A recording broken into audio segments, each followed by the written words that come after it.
And Black Void. Yeah, that's right. Wake up the cat. Maybe we have to boot him. No, we're good. Look at that. Boom. 8 o'clock on the 31st of August.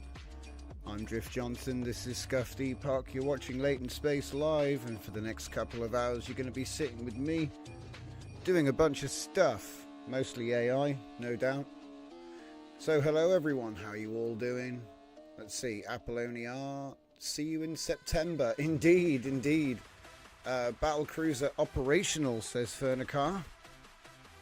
I'm drinking coffee. Don Tomasso's here.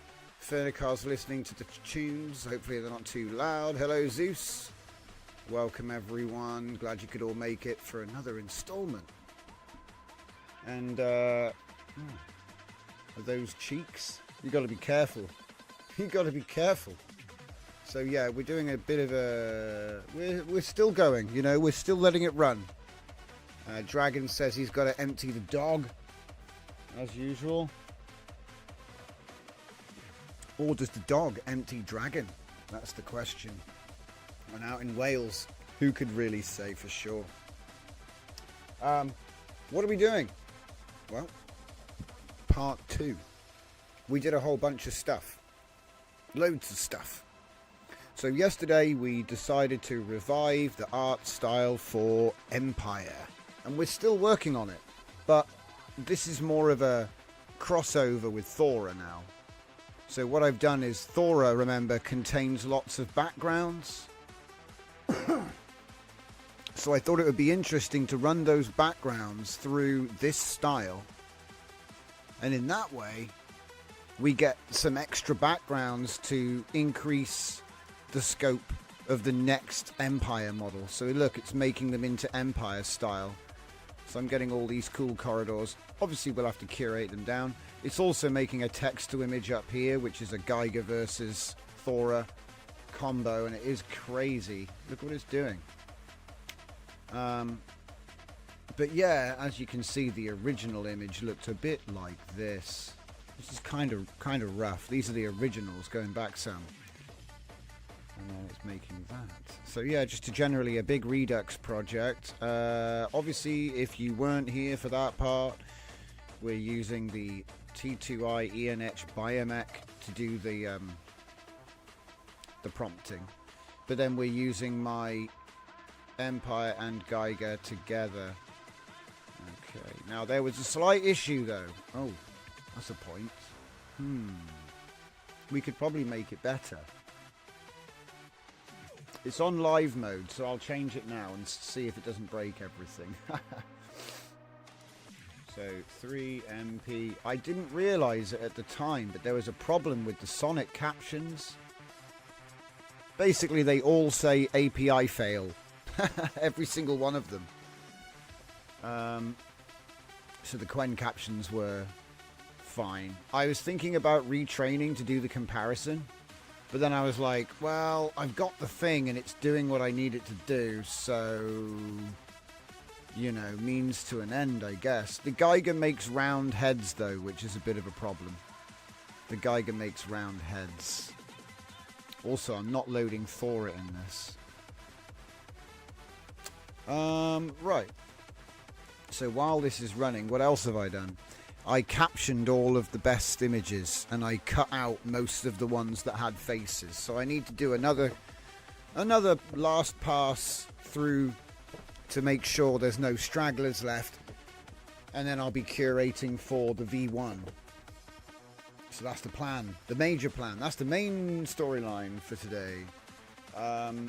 What else is on the news? Ooh, look at this. It's a nice little vault door. All round heads though. Shame. Anyway. This music is way louder than usual. There we go. That's better. So I've added a new section for Stable Audio 2.5. And we've got the Stable Audio text to audio enhancer. So if you want to have a muck about with that and you want to know how to prompt, you can get this to prompt for you. All right. that kind of came in handy in a minute, because I tested it with audio and with some small modifications, because you don't put the BPM in, stuff like that. It's actually pretty useful. It's obviously trained for stable audio, not audio. But that got me to thinking, you know, how good is lyrics right now? So we've built ourselves DJZ Lyrics Jam. It comes in the form of either a Claude Projects, which has the main system prompt and a bunch of artifacts which make it super amazing. Or, if you don't have Claude Projects or GPT projects or some other form of, you know, having artifacts in a project like that, I made a distilled version of the prompt right there. And then I did research on, you know, seductive language, right, that is used in dance music, and we've put together an example of how you can use the distilled with a conversation and some research and make seductive version, right?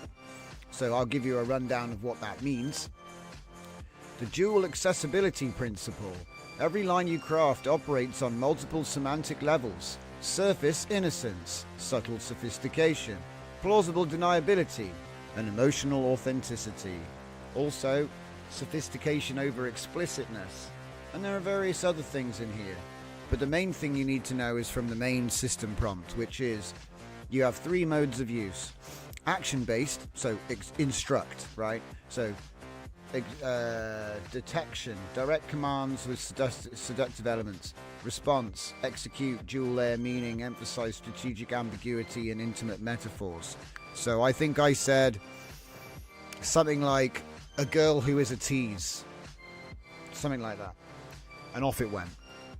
But you can also do text to audio prompt. So like I said, if you had a text prompt from the audio, so you've just generated the song, you can put the song in and it will try to detect from the song to, you know, try to make the lyrics be, it won't be able to match the beat or anything like that. It's not like that, but it will be able to feel the mood.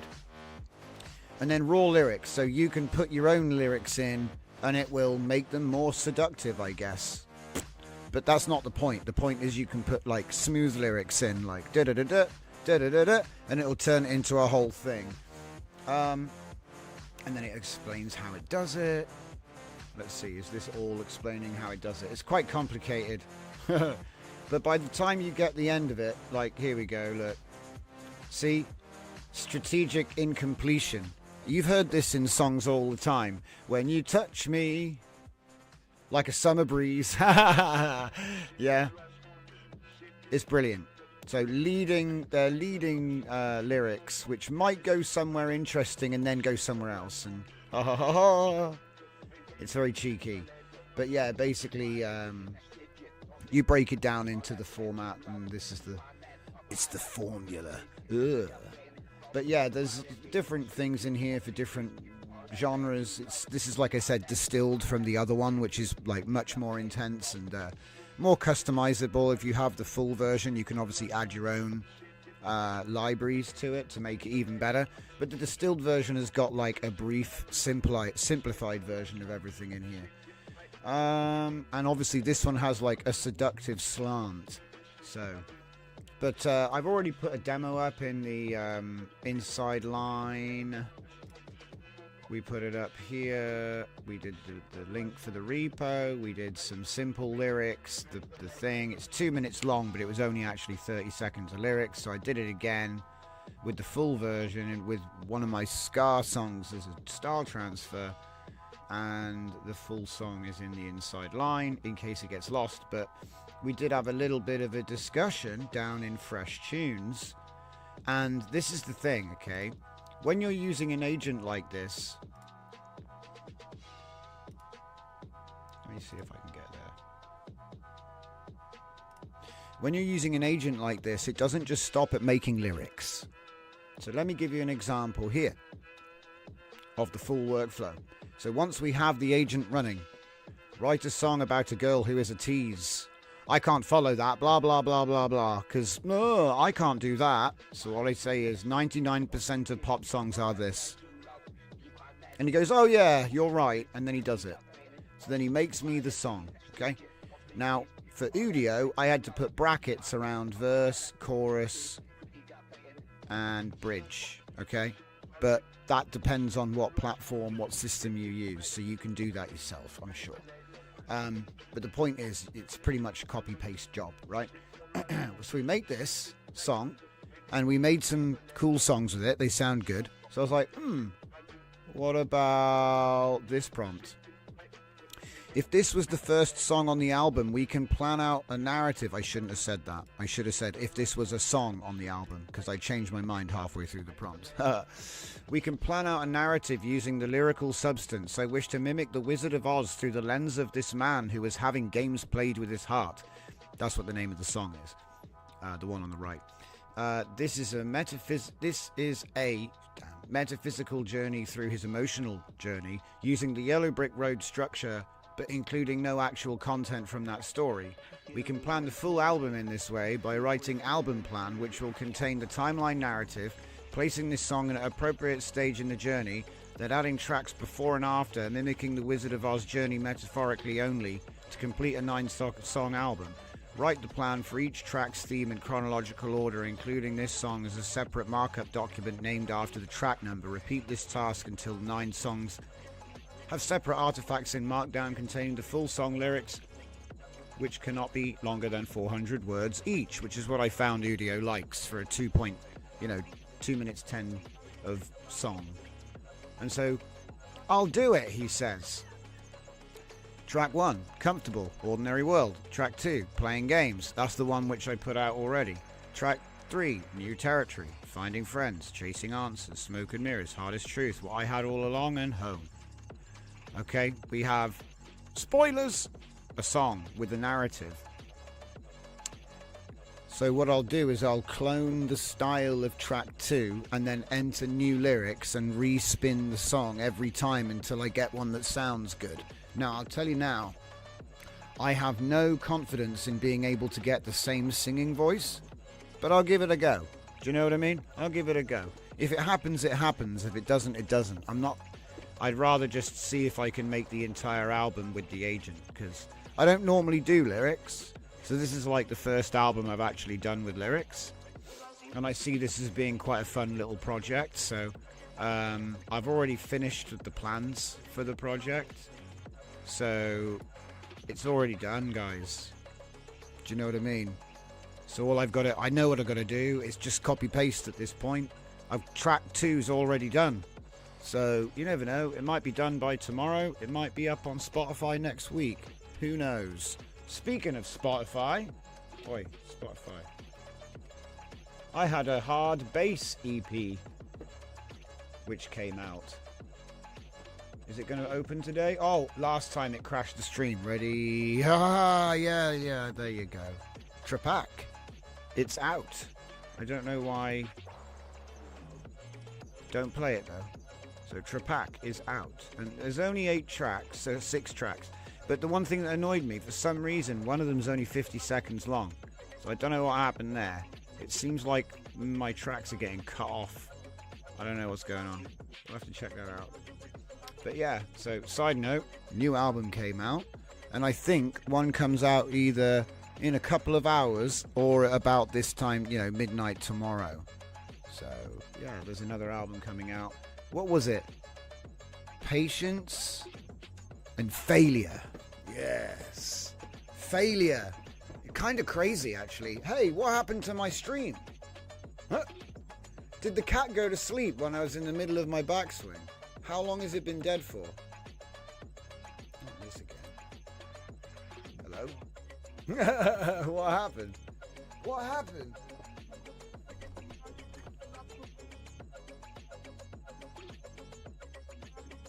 Try rebooting it. It's only just been turned on. I don't leave it on overnight or anything like that. Weird. Give us a sec. Oh, is it because I dragged? It's because I dragged. Oh no. Okay, don't drag Spotify on OBS. That's twice that's happened now. It can't just be coincidence. Okay, we're back. It's DRM. It's got to be DRM. I'm not doing it a third time to prove it. That's twice it's happened now. So anyway, I'm not doing that again. I think it thinks I'm like trying to pirate or something. Which is funny because there'd be far easier ways to do it than that. But anyway, so wrapping up, Stable Audio Agent, which you can use to generate music prompts, which I was doing with Stable Audio 2.5. I made a UI tool for it. It's experimental though. The source works. You need an API key for stability. But it does work, and you can do audio to audio. I'm probably going to use it for audio to audio, guys, because the quality is good, but it seems like the range of the model is limited. So it's really good at making like high quality music. It's not got all that edgy, cool genre stuff. I don't know if that makes sense.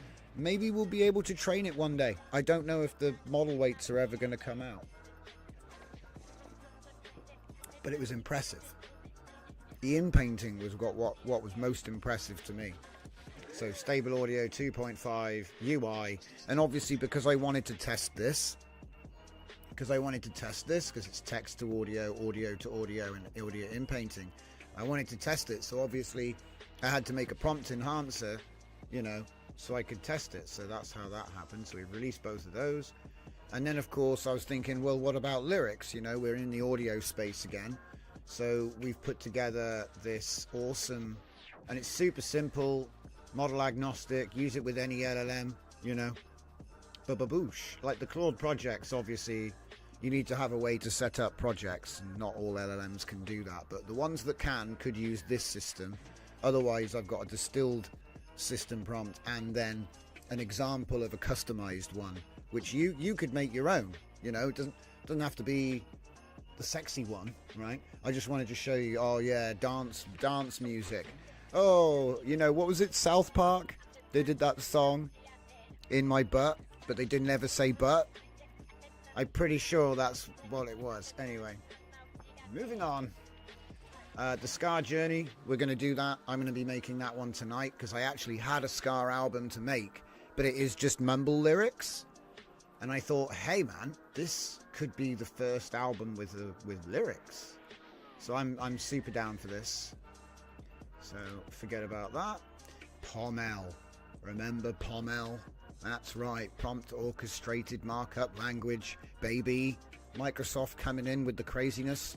Hello, Throttle. Oi, oi, oi, oi. The thing I've got to say about this, though, I think my markup system is better. The annoying thing about this is that once I've got it all to work, I compare it with my ENH system and it's not as good. Like, this will keep things on rails, right? Because look, check it out. You are an AI assistant in domain. Help understand topic, right? And then you have a JSON that defines what domain and topic are. So that means that by changing the JSON with some other process, it will always do that. So you can't hack it, it can't get squirrely, do you know what I mean? It's kind of an interesting way of doing things. You put the prompt together with this special variant of XML, okay? And so what I've done anyway, to bet that, and I'll be real, okay, Comfy UI doesn't seem to support all the instructions in the POML format, like let doesn't work for some reason. I don't know why that is. It could be my node though. It could be my node. But it does work, right? It does work. So Zenkai POML template. Oh yeah, don't worry about the template. This was like an auto-generated node I didn't even ask for. It does work, but I don't, you know, I think it's because it comes with both in one and you can like pre-select them. But I want to do some more work on this before, you know, this is still work in progress basically. But yeah, POML template. And I had this working on my laptop. And do you know what's really annoying? I came in today and I was like, oh yeah, nice. We can finally show the boys and girls. We can show everybody the POML project, which is currently, you know, having matured basically to, it works. So I released it. And because we do this business, he doesn't understand. And so I'm like, oh, buddy, it doesn't work. Can't install it. Can't install the requirements. So here, let me run this through this because this is going to be good. Don't forget, if you're watching live or if you're watching later, that the Discord join link is in the stream description. Join us. So let me see here. We're going to do my portable... No. Install. Portable. There. And then I'll show you what the problem is. So there you go. Check it out. Could not find a version that satisfies the requirement. Pommel greater than 1 from versions. Okay? Now, I got a feeling that all I got to do is just put that in. I don't know. Let me just try something quick. Call me a monkey. Is he just not putting the right number in? I just want to see if I've just fixed it. You idiot. There's no such thing as 1.0. Bloody LLMs. They're so smart, aren't they? They're so smart. Anyway, he could have worked. By the way, he did like all kinds of deep research and all sorts, and he couldn't figure that out. Dragon says Drift AI toolkit is updated to train WAN 2.2. If you're going to shove a job in the queue, you might want to try it.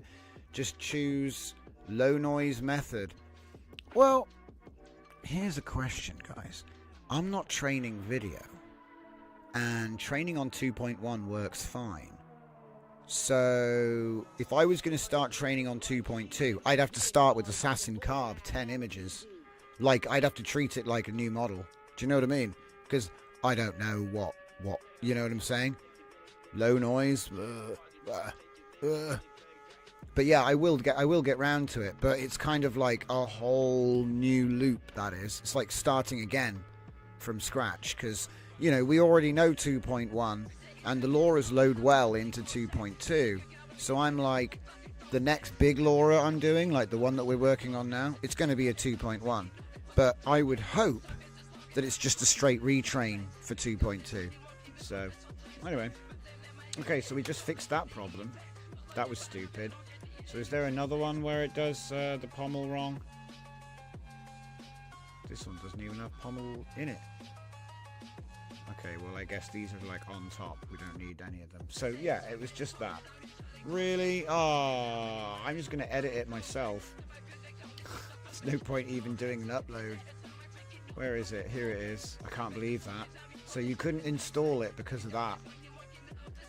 It needed to be 0.8.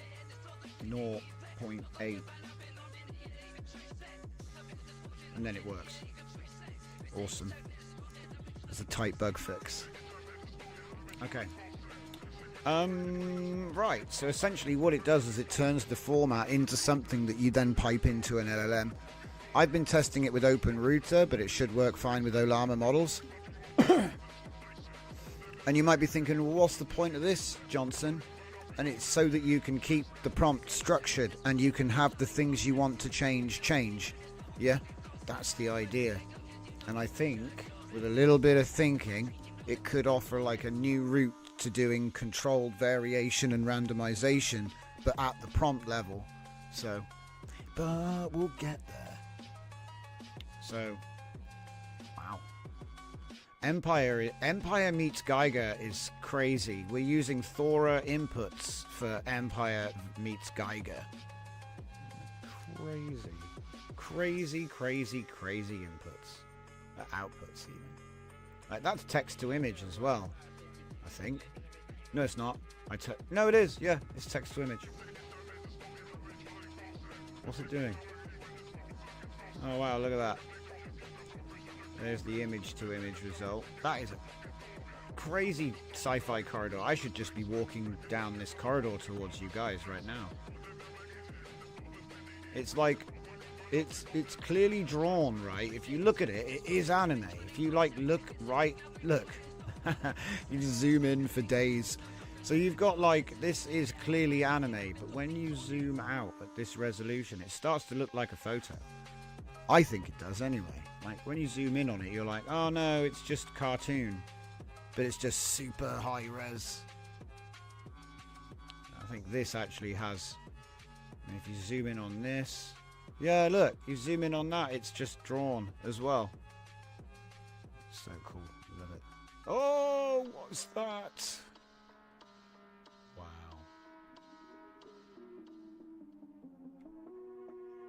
It's a bit ropey on the edges, but I suppose they are quite far away. Oh my god, that's what I zoomed in.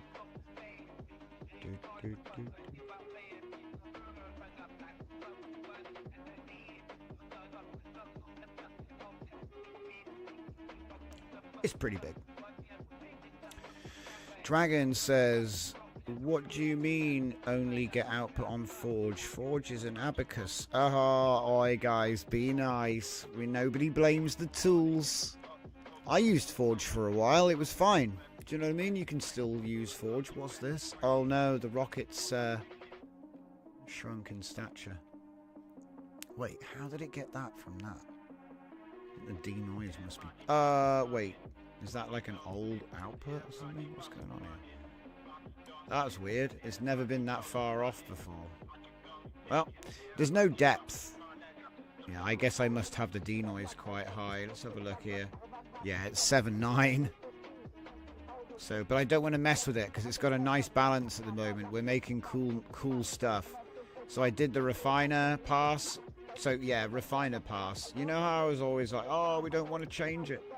Well, if you do want to change it, just add a few points to the denoise. So this would be the not 4K. This is 2048 tiled upscaler. Oh, it's gone. It's gone. I'll have to wait for the next one. But yeah, it works well. You just add a few points on there. It'll change the image a bit, but with the right stack and everything, it'll make it better too. So using 0.8 and 0.7, which is kind of crucial, it seems. We're using Jigger and Empire.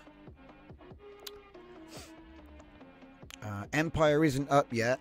That one might not even come out because it's kind of like an internal model I'm using to do the redux.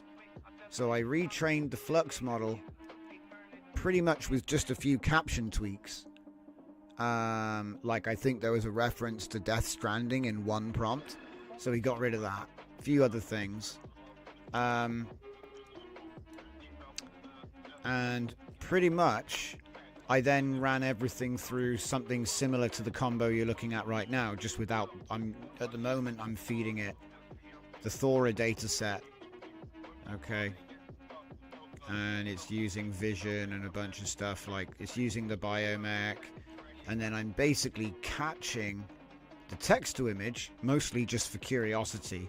I like what it's making at the moment, so I'm interested to see what else it will create with this sort of concoction that we're running here, because it's quite an interesting thing. You know, you've got like a pre-trained agent and it's being fed with a custom instruction in front of the caption for an image, which is fed into the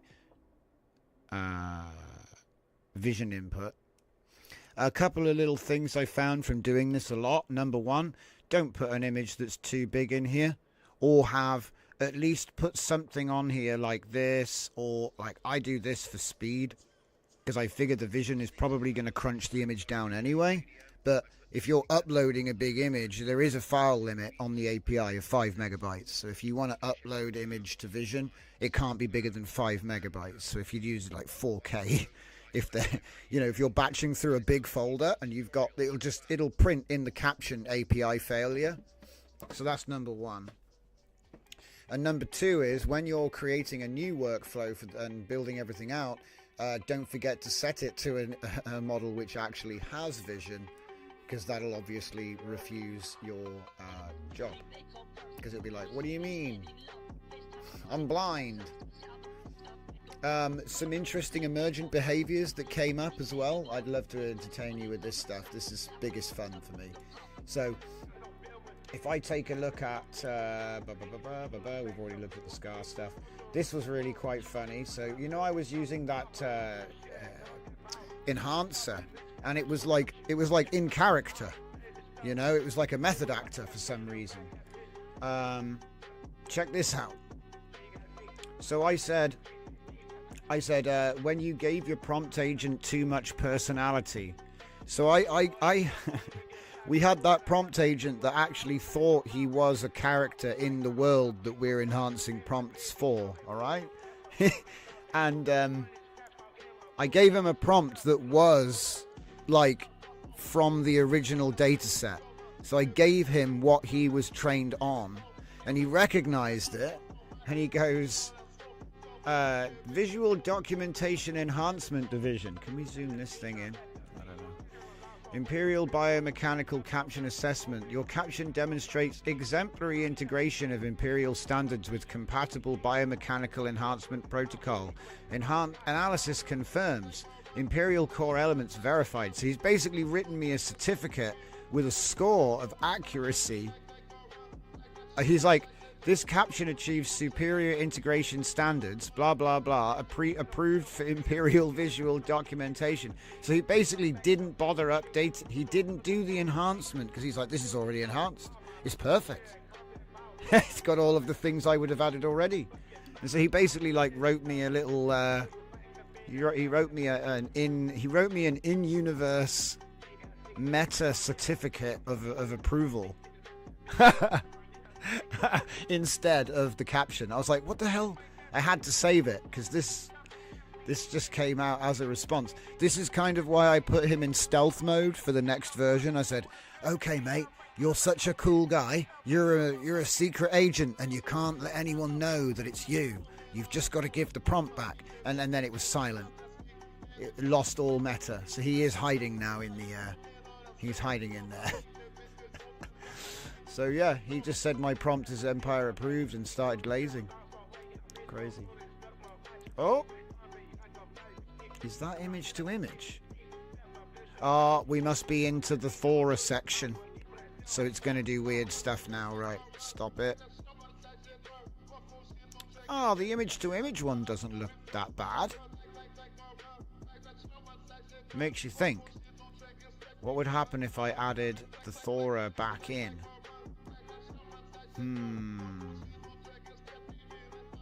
Well, yeah, let's actually set that up now and then I can come back to it. So we're going to have to do separation. So Thora B, and then where is she? She's already in here somewhere. Sharona, there she is. Thora 75. Take one. No. Sheesh. The mix is always so important. I reckon I'll just go 70. It's probably going to fight. They're probably going to fight. How about we drop it down just a touch? Oh yeah, I clicked on this the other day. It lagged out. Set it to minus like 14,000 and I was getting cooked images on the batch. I couldn't figure it out. Came back and it must have glitched. Like a lag spike or something, and it had set this value to some insane negative value. Yeah, it took me a couple of generations to figure that out, because obviously I didn't actually I did not set that, but yeah, that was fun. Right, let's do one. It should be in a new folder, new thing. Alright, make sure the trigger's in. Geiger style.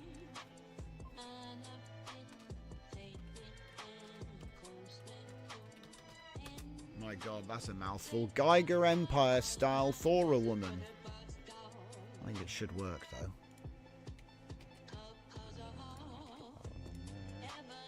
I don't think we're using the top though. See, I have the top running unenhanced, so it like skips the enhancer but is otherwise identical. So then you can see what it would have made if we weren't even using the enhancer. So there's no trigger there yet. Oh dear. Get Photoshop. But yeah, it's not actually running it yet. It's getting closer. It doesn't have a trigger yet. But yeah, there's an original.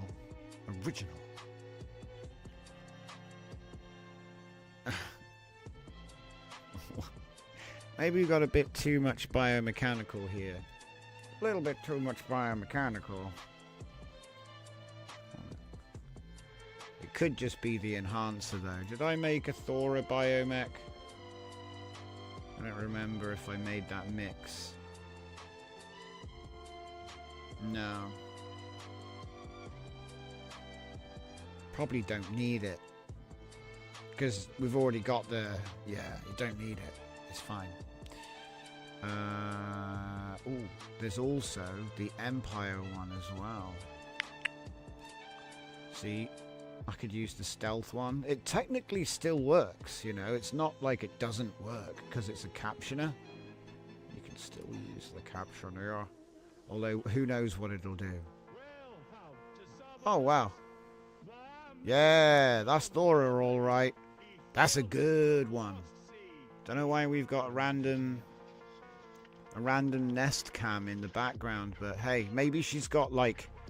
That's all the rage now, isn't it? Like camera drones that follow you everywhere. Huh? How did it... That's got to be a fart. Like, it made the same image.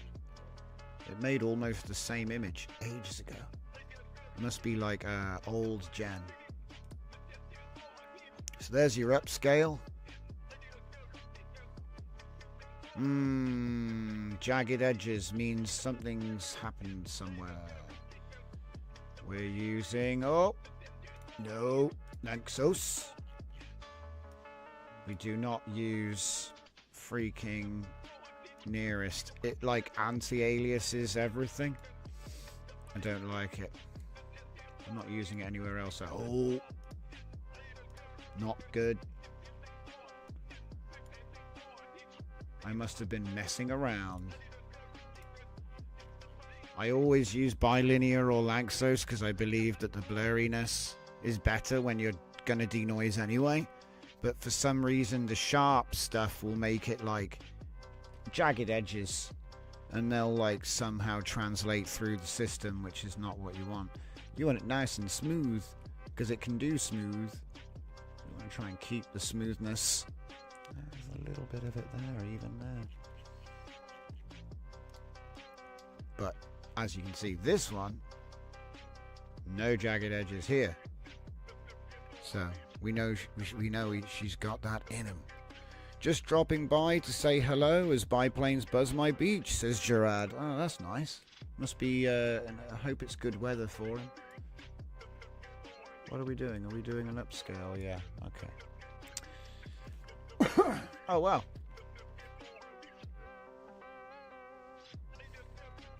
Edges are much better. Eyes are good. Don't know why she cries blood. Maybe it's someone else's blood. Wan decided to give her an open top, but I suppose it's not really clear.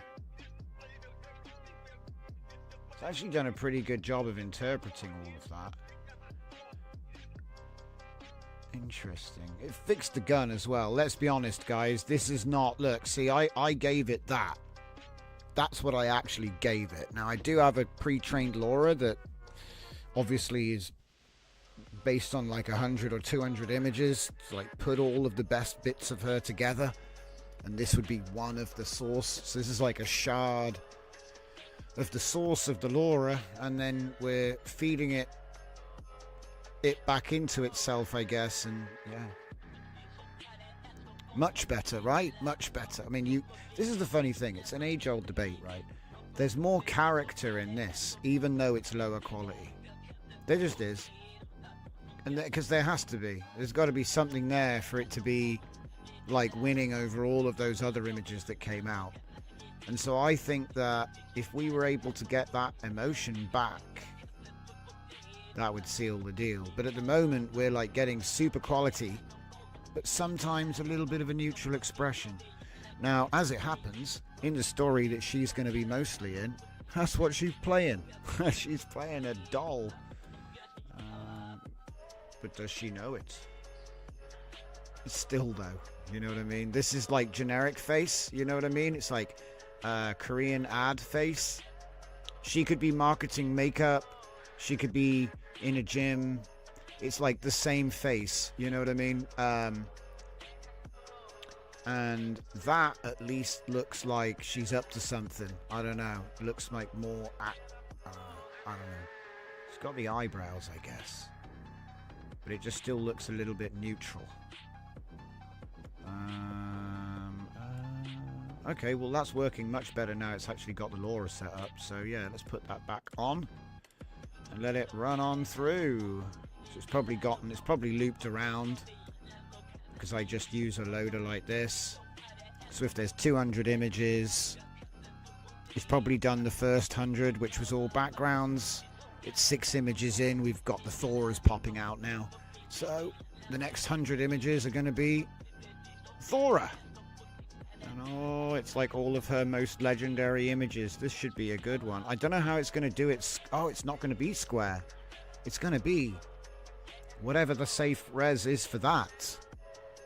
Don Tomaso, the brain adds the details missing and often can be better. Yeah, I agree. But here's the thing. If I have a model that can make this detail, I can tell it to make me a more relaxed style, and I'll get the consistency. Whereas with this, I had to generate so many images to get good ones. So many deformed guns, deformed faces, you know. This was terrible, honestly. SDXL, like for me to make this was hundreds and hundreds of, well, I'm probably exaggerating, but it was a pain in the ass. Now we're one-shotting everything, so I'm going to go and try and get character first, and then I'll try to get consistency second, and then emotion is my third goal, you know.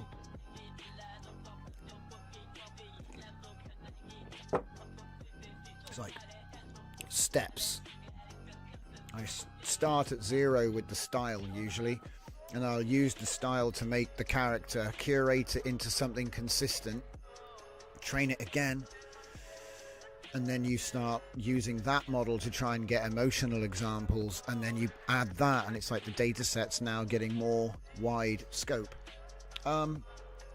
But as I've been finding, sometimes the E&H system can actually just make it. So like if I made an E&H that was like obsessed with introducing emotion and facial expressions and all this, it's going to do that. But I never ask it to do that. I've never given it an indication of that. It's probably, you know, it's one of those things. You get what you asked for. But this is a super advanced system, like I say, because look at this. Look at this Redux, everyone.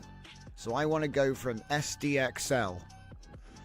Obviously, this has been upscaled for the system. So it was originally like 768 by 1024, maybe. I don't know.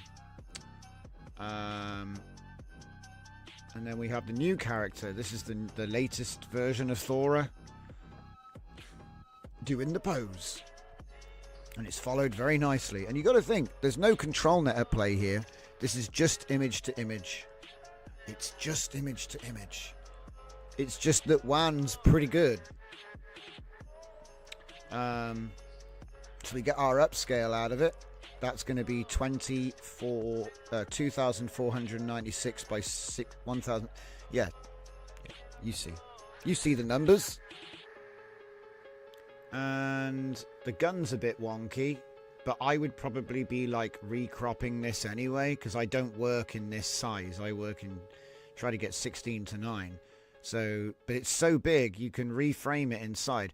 Think about all of the stabilization tech in phones and stuff. They actually take video at slightly higher res and then they'll crop it to what they want. So it's the same idea. Now we're not, you know, struggling for resolution. We can actually be a bit more picky about it. So like say this barrel here is deformed. Okay, I'll just cut it to a different aspect ratio or something, you know what I mean? It's not a problem. It's kind of funny actually. But yeah, check that out. That's not bad. And that's a preview. It's probably a little bit better, and you're looking at it on a compression on YouTube. So, but yeah, I'm really happy with it. Now, doing some interesting stuff. So the only thing, hello. So, so that's what it was trying to make. It was trying to make that. That's funny. Don't you mean dual wielding? And then this is what you get without the prompt enhancer. So if you just put the triggers in front of everything and did the same stuff, no prompt enhancer, you get this, which is still a cool image. And when you think about what the original was, I mean, obviously you're feeding this into the vision with text to images. There's no VAE input for this one, right? So that's what you get with just putting the LoRa and the trigger. No prompt enhancement. And then you get this one from the enhancer. So, you know, it's just added a whole bunch of extra stuff like, ooh, more intense, like George Lucas. More intense. And then we get the faithful. I would call this the faithful image to image, because unlike the new method, which uses the 2 samplers and all that stuff and the new lightning, the new method doesn't actually stay faithful to the composition of the image. It's more like vision. You know, you put all your stuff into this system down here. What is it? WAN image to video. I bet it's fine for video, but for what we're doing, the old just VAE encode is fine. It's fine and it works great. And you get something close. I mean, look, see what I mean? The emotion has kind of changed, you know what I mean? Like here she's got like a bit of a scowl, maybe even a cold nose. I don't know, it looks like it could be a cold nose. I don't know, but you know what I mean. She's got a bit of a scowl on. Looks like she's in the middle of an op. So let's see what we get. But yeah, we're going to stop looking at these in a second, and mostly because they're just going to be being made. It's like Bruce Lee with the reps. It's not a question of how many gens do we do. It's just forever. It's not going to stop. Oh, look at that. That's interesting. I just leave it on instant mode and go to bed. But yeah. It's kind of messed that up. That's not very good at all, actually. Usually it's better than that. I mean, I suppose it's done the best it can. There's something weird about it. Something doesn't look right about it. I don't know what it is. Maybe it's too realistic. I mean, look, the headphones are there, the face is there, the rifle angle obviously changed. I mean, it is the same image. But you see what I mean? She could be... Look, if I showed you that face, we're selling you hand soap right now. You'd be like, yeah. But if I said we're selling you hand soap right now, you'd be like, nah. So it's sort of like there is a little bit of character that's lost. But I feel like you might be able to just in-paint it back, actually. I bet it would be... Because it's... Look at the quality. It's easier to start... I think the in-painting game is going to be crazy once we get that working.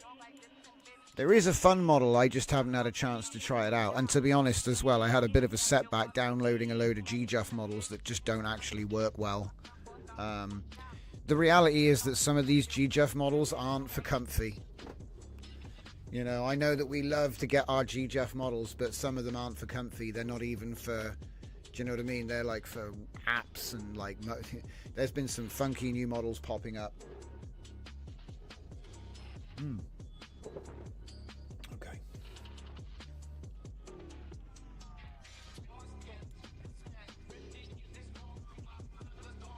Operator Thora. Is that a Swedish flag? I don't know. Quality is great though, like I say. This is a character LoRa, but because of all of the weird stuff we're doing and the blending and everything else, it does tend back towards this sort of 2.5D CGI style.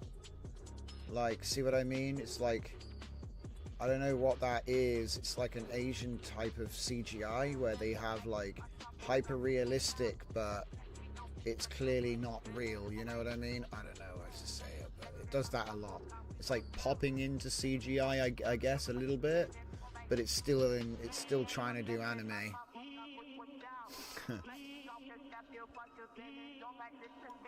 God knows how it's going to do the next one. Ghost in the Shell maxing. You see, that's what her character design was. Her character design was basically, you know, Ghost in the Shell with redhead. Ta-da! We never actually used any of the Ghost in the Shell imagery, but no doubt the composition's in the model. Do you know what I mean? Haha, look at that. She's coming down the corridor and dual wielding. It did a pretty good job, guys. That's actually that's a good one. That's a good one. I'm surprised, actually. That did really good, like, compared to the last one. So it might be that there's a limitation in my Laura, which is forcing the composition to not be followed, actually. But yeah, that's awesome. That right there is exactly what I'm talking about. That there. So it's like, oh, Redux. You got a big file of images from a couple of years ago. Time to make it next gen. Because that's what this is. It's Redux. We take an old work and respinning it, right? Now this is Thora, ostensibly in the Empire. I don't see the Empire here. All I see is Thora running about, but that's fine. It might give Thora a new look, which could actually expand her data set a little bit, because she is pretty tight. So what I'm thinking is just let that run while we're doing the other thing. So let's see.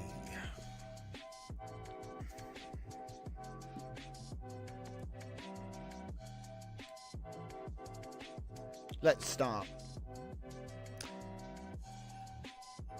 Unit Victoria 4. Victoria. Unit Victoria. Regimental Prompt Enhancement Agent. It tried to do... it tried to immediately make the thing. That's funny. But yeah, essentially what I did was I fed it a bunch of stuff. Gave it the whole world and the characters from the books. So... so funny. It's got so much. Now it's the Imperial Linguistic Enhancement Unit. Okay, so that's the design specs. I should probably get a copy of that. It's pretty sick. it's like he's in Star Trek. He's actually a canon character now. It's funny. Anyway, and so then we added the design, the T2I base, and the Empire style captions. Now, obviously, we've got better captions now. Because I kept going and I made some little qualifiers like I don't want any goggles. Then we get the new system prompt. Then I said here's the biomech captioner and Empire, right?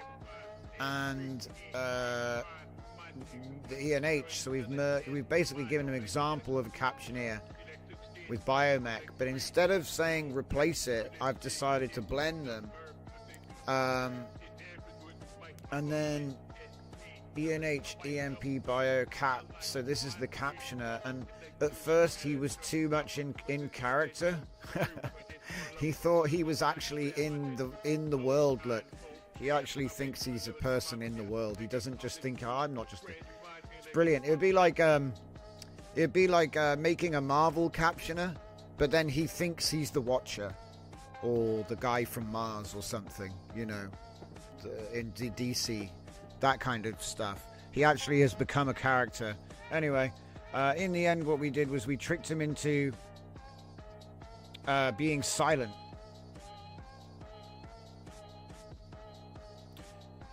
Stealth mode. So I explained what stealth mode is here. I was speaking to him and I misspelt. I didn't edit the speech. I forgot to edit the speech. So we can work together to enhance Empire by...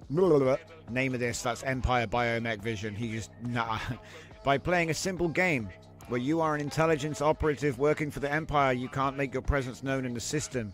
You have to take the images and only output single-line paragraph format prompts with no narrative commentary or any other personal touch.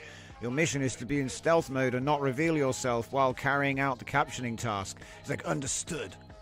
And now he's gone deep cover. We haven't heard from him since. What's this? Open Room XYZ says, well, what do you think conceptually about images of very high resolution? There is something fundamentally different from 1024 by 1024. 100%. I mean, when we're talking about the WAN image model, which we are, the WAN image model is going to be better at 4:3 and 16:9 because it was trained on and for generating video, which means it's always going to be better at those two aspect ratios. Now, I've done experiments with 9:16 and 3:4, obviously the vertical version, to address your question, right? And it does work, but it produces weird stretching over a certain resolution. So that means you have to scale back the resolution, which is basically the main advantage of using this. So it's not like impossible. Also, here's another thing. You can do extremely tall images or just tall images with this model, but only as image-to-image upscaling. So not as a raw text-to-image, because it will always make strange, extremely tall people or multiple people. But I've already showed you how you can actually exploit that too. So let me just set that up so one of them pops along as we're doing this.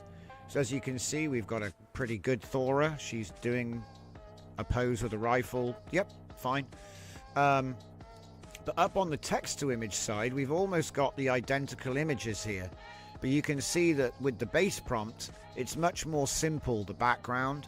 And then here, this one, the enhancer, it's given us a much more interesting background, I think, yeah? Let's see. You could say that her face is a bit more close to the original, though, because you got to think all the extra detail and stuff, it can take attention away from stuff that makes her look like her. So, but yeah, just to address what you're saying here, right? So what I'll do is I'll literally just go, all right, let's go with 3 to 4.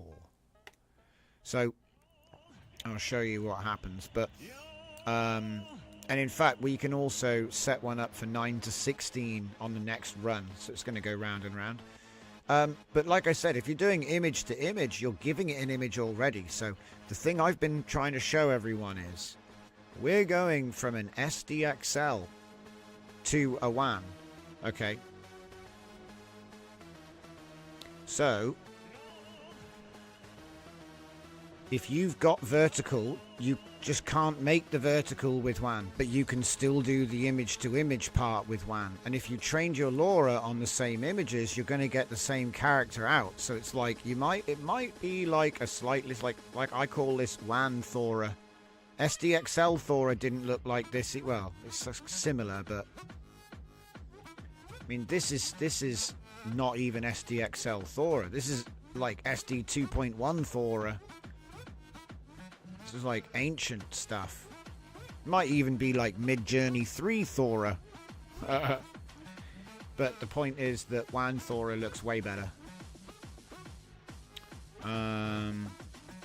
Just in terms of objective quality and the resolution and the detail. And sometimes the hands mess up, but the hands are way better.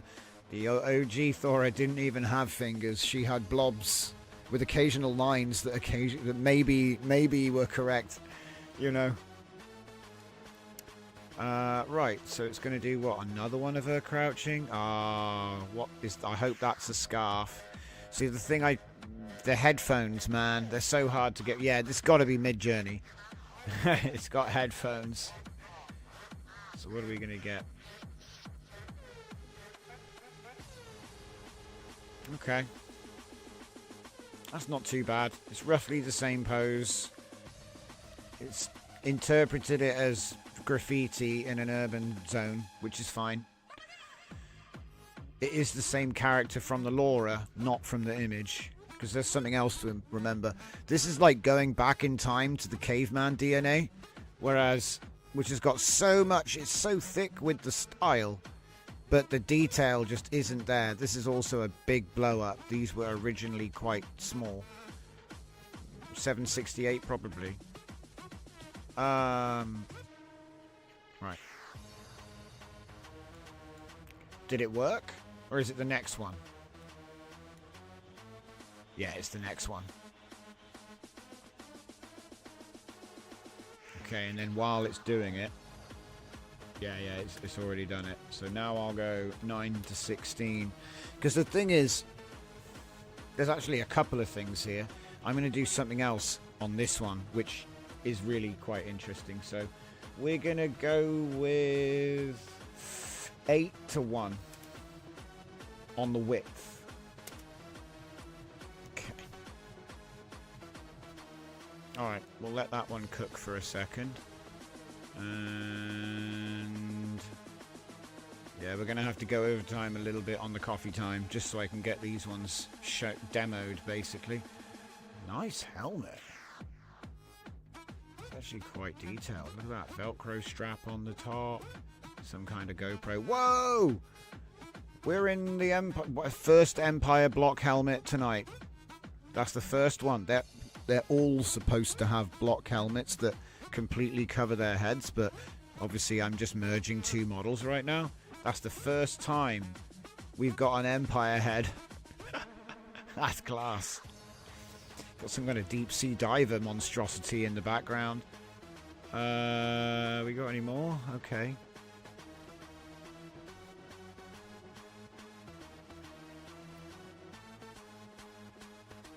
Yes, exactly. Yes, that's the whole point. We design for that reason. Yeah, look.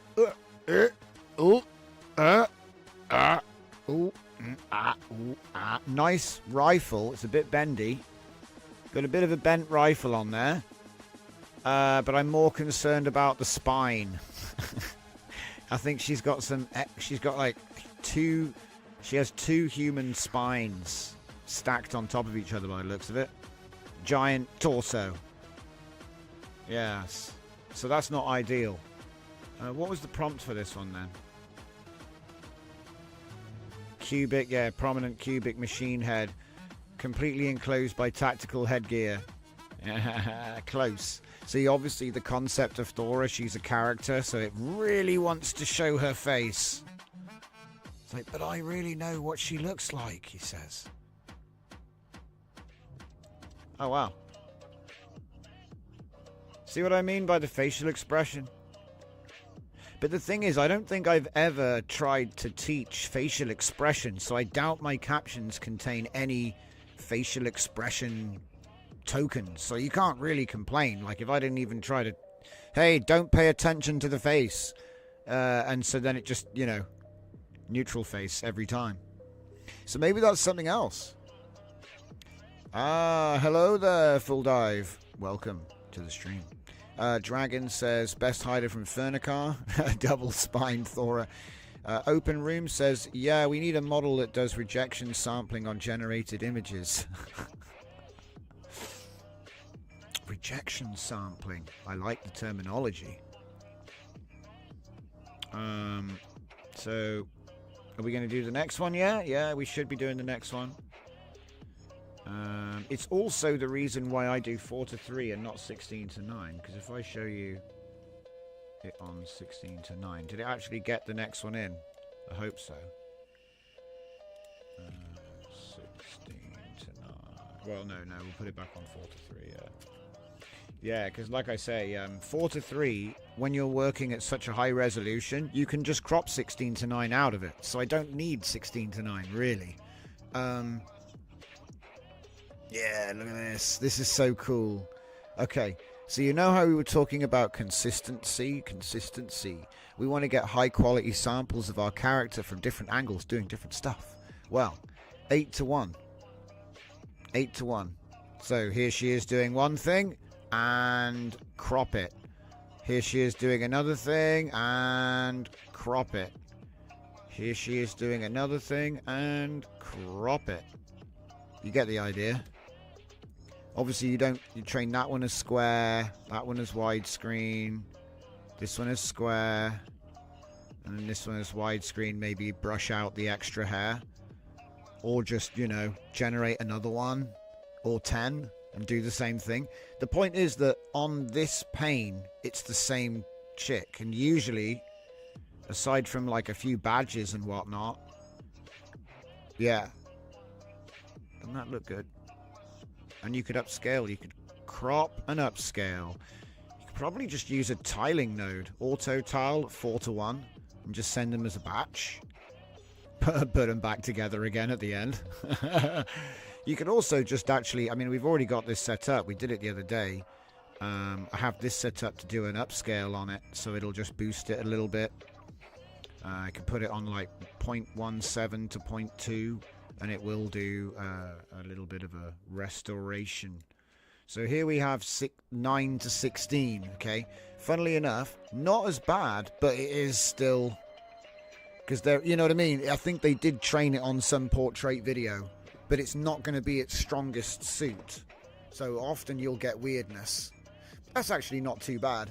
It's a pretty legit military Thora.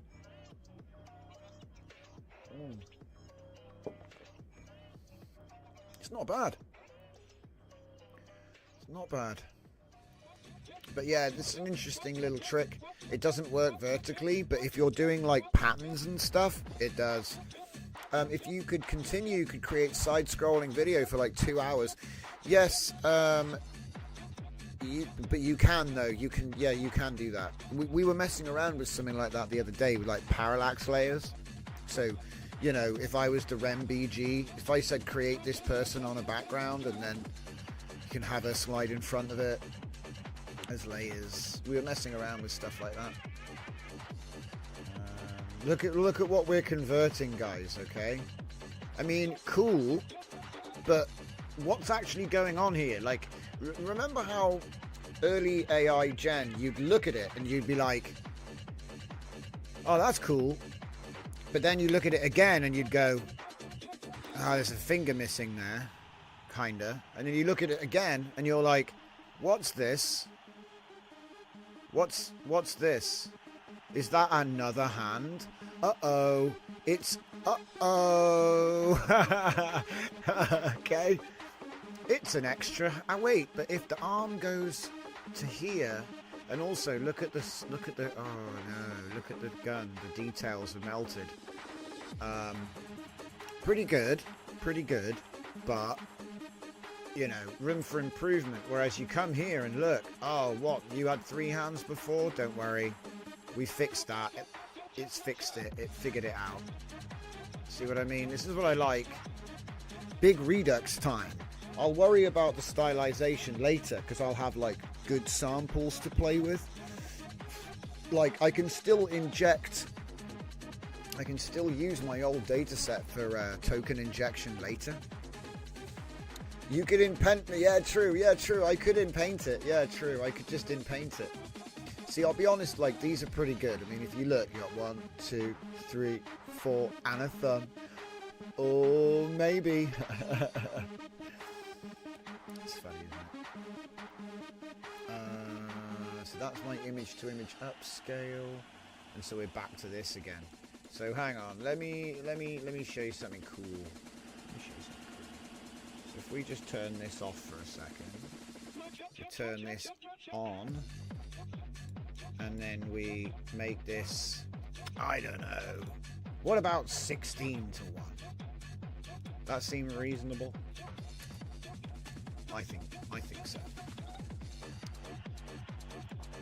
Okay, and so what's going to happen is it's going to detect that it's 16 to 1, and it's going to use my image size adjuster to then create it to a safe cascade, which is 2048 by 2048. And what are we doing? Should be on Lanxos. I swear I already did that. Stop. You're gonna have to start again, mate. Disaster. But yeah, we're going to use 0.17, which is just enough to introduce a little bit of refining. Oh. What's happened? Oh no. Let it figure it out, I guess. I need to restart Comfy, man. It's been like all day. You know when the computer is like, I need to restart, and you're like, I'll do it later. I'll do it later. Open Room says, well, you like the Flux Redux model? Yeah, this is a bit like, that's what we're trying to do, but we're doing it with WAN 2.2. This is all WAN 2.2. Mostly because we get that sweet 2048 in, you know, 40 seconds, I think it is. It's quick. I actually generate with WAN though. I'll generate at WAN 2.2, which is 1536 by 1536. So we do 1536x with automatic AR to start. The size of the image to image is determined by the original image, which is probably like 1024 by 1024. Yeah, that's the original image. Look at this. See, at this point, right, I could pretty much get any old fan art from the internet that has a red-haired chick in a military outfit, and I could put it into the system, and it will make it my tokens, and then reimagine my character in that pose, whatever. And it's totally adjustable. Orchestrated, you might say. Yep. Gun is better. Character is it is. She doesn't look like this anymore. She looks like this now, so it is the correct character. It's even, the only thing is sometimes she has amber eyes, sometimes she has, so it gets a bit, it plays a little bit fast and loose with the eyes, but that's okay. Oh, wow.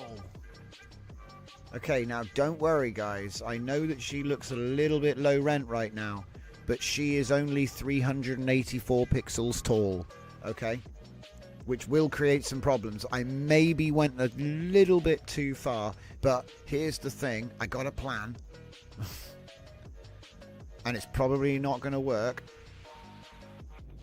for some unknown reason. I don't know, it seems like it's not doing anything, I don't know. Seems to be having a problem with, it was coming from there. Nuts. I see what the problem is.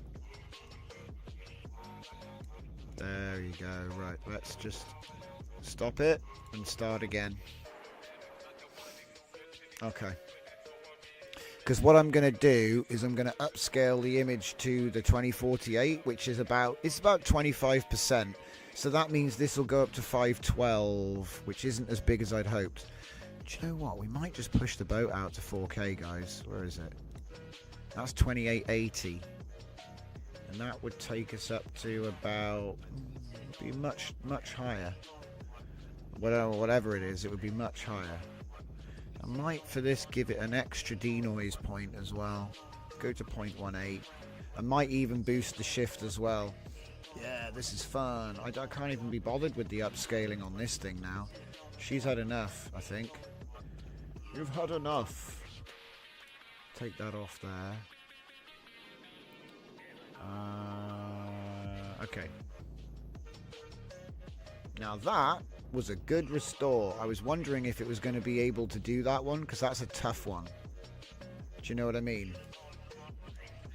But it's definitely lost. Look, there's a little bit, there's a hint of emotion here. Whereas that is like freaking Jessica Rabbit. It's got the face, it's the cartoon face of, you know. But this is a little bit different, but it's not as neutral as before. The pose is roughly the same. It's fixed the weirdness that was happening with her spine. Ish. Now there's new weirdness happening with her spine. What is it with the spine? Higher than 4K, says Fernicar. Yeah, we could actually go higher, but yeah, we're playing with 24 gigs of VRAM here, yeah, for sure. We've tested all of this stuff with lower VRAM, but you know, if you're gonna try and experiment and do research, you gotta have a brick until it melts, or I buy a new one. It's my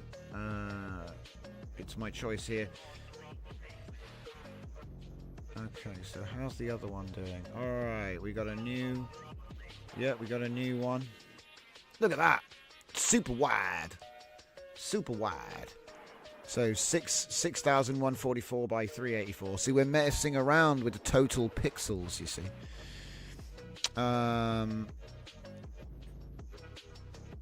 But it's the same chick. She's got a slightly different augment there. Look how small it is. 384. Oh. What do we got? 8192 by 512. Much better. But it's still only 512.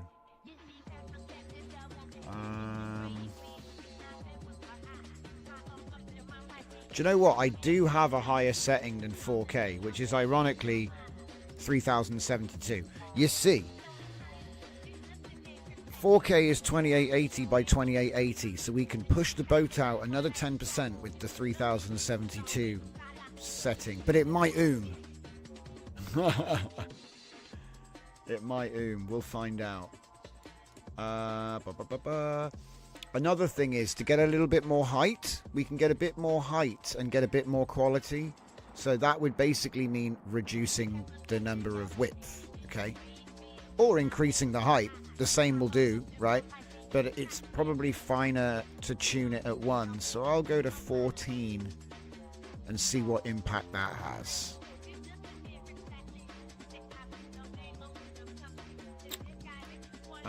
But yeah, the idea is what you want to do. I want to get to 768 because then the 25% upscale will take me back to 1024, and it won't be anywhere near as good as this. Because holy shit, that's the 1536. It's I think 2.7 megapixel. Should we just quote me on that one? Yeah, let's just quote me on that one. Hang on. I wrote a little app for this. Because this problem just keeps coming up. I got a new version of this tool.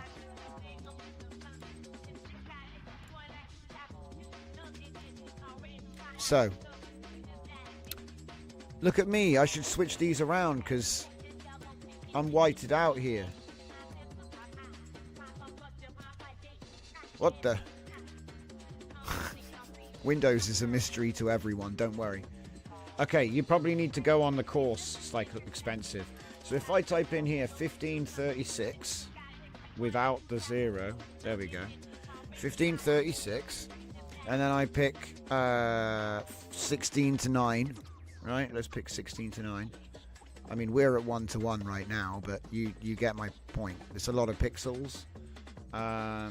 We've got the divisor value at 32 because I know a lot of people use video models that need 64, 32, whatever. I got it set to round up so that you can crop to get to whatever it is you're trying to get to. But that gives us 2048 by 1152, which is 2.3 megapixels. So even though when I say doing image generation at 1536 native is like pretty amazing, what I'm really saying is we're doing 2.3 megapixel native gen, and then what we're doing is we're upscaling that to 2048 base, which is 4 megapixel. So 4.21 gigapixels, okay? So that's what we're trying to do, 4.23 megapixel outputs. For better or worse, you know what I mean? Whether that's good or not, I don't know, but it's certainly in the realms of acceptable to most people. Because, like, look, if you look at this, it's not actually that. There are issues up close, but because it's such a big image, you don't even have time. Don't have time to look for that level of detail, you know, because it's just so high res. This isn't even the upscale. I turned that off. Damn, that was a good one. Oh, okay, so what do we got? Oh, we're at 768, 8192 by 768. So I'm actually, you see it's squidged? It's because I'm hitting the upper limit of what Comfy's allowed to make. I'm at 8192 here. It doesn't go any higher than that. So I need to change the aspect ratio. Because basically the problem is it's getting clamped. It wants to make it wider than that. It wants to make it at 12 or something. Okay, let's just take a step back here. Let's go back to 8. don't think that 8:1 is even an option here, guys. It's a little bit non-standard, like they say. But the thing is, the system that I'm using, it's like working out what the grid is. It works out what the grid is based on 32s. And then it doesn't matter what you put together. It will make it the right size, and then it should work. As long as the model isn't like, have like a specific weakness. What? What happened there?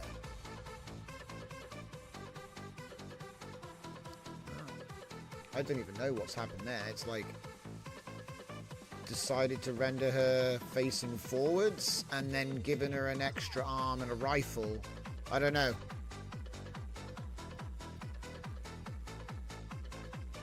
We should all find out how to call programmatically comfy. This workflow gets crazy. Yeah, that's the funny thing, actually. One of the things I want to look at after the coffee break, which is coming up in a second, is 20 minutes late. One of the things I want to look at is that there is a way to do it, and I've just made some new nodes that look at that a little bit, or start to explore it. It's such a new thing. Wow, look at this. Dude, you could just, because the thing is, look, video, yeah? You just pan past the character. Just keep panning. Keep panning. Keep panning. I mean, look, you could be smart, right? Take this image out and do image video generation, person walking in hallway. Blend it back in for style points and then motion track it. That would be cool. I wouldn't go too far there. You don't even need to really make them move. You can just keep panning. Just keep panning. Just keep panning. And the thing is as well, we haven't even looked at the tiling situation, right? So you know how right now I'm doing one image, right? We're upscaling silly sizes here. Wait. We're not even looking at the upscale. So 832, we're getting closer, guys. It's still squished. How is it still squished at 8:1? It shouldn't be. How is it bigger than 8:1? That should be perfectly sized. I guess I do need to use 2 height to trim it.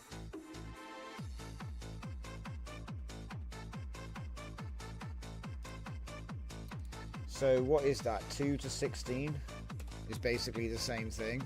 And then if I go 2 to 15, or is it 2 to 17? But yeah, you could like tile this up and then send it off and upscale each piece, put them back together. We've done hyperscale, but we've always done it with 3x3 or 4x4 or 5x5 grid, whereas this would be, yeah, see what I mean? But the more height you give it, the more detailed it will be. So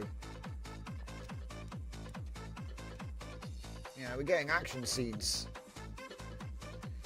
Shooting. Good for banners. Is that a shotgun or a machine gun? Or I don't know, it's a laser gun. Character's not very good, but remember, right now we're rendering at like 544.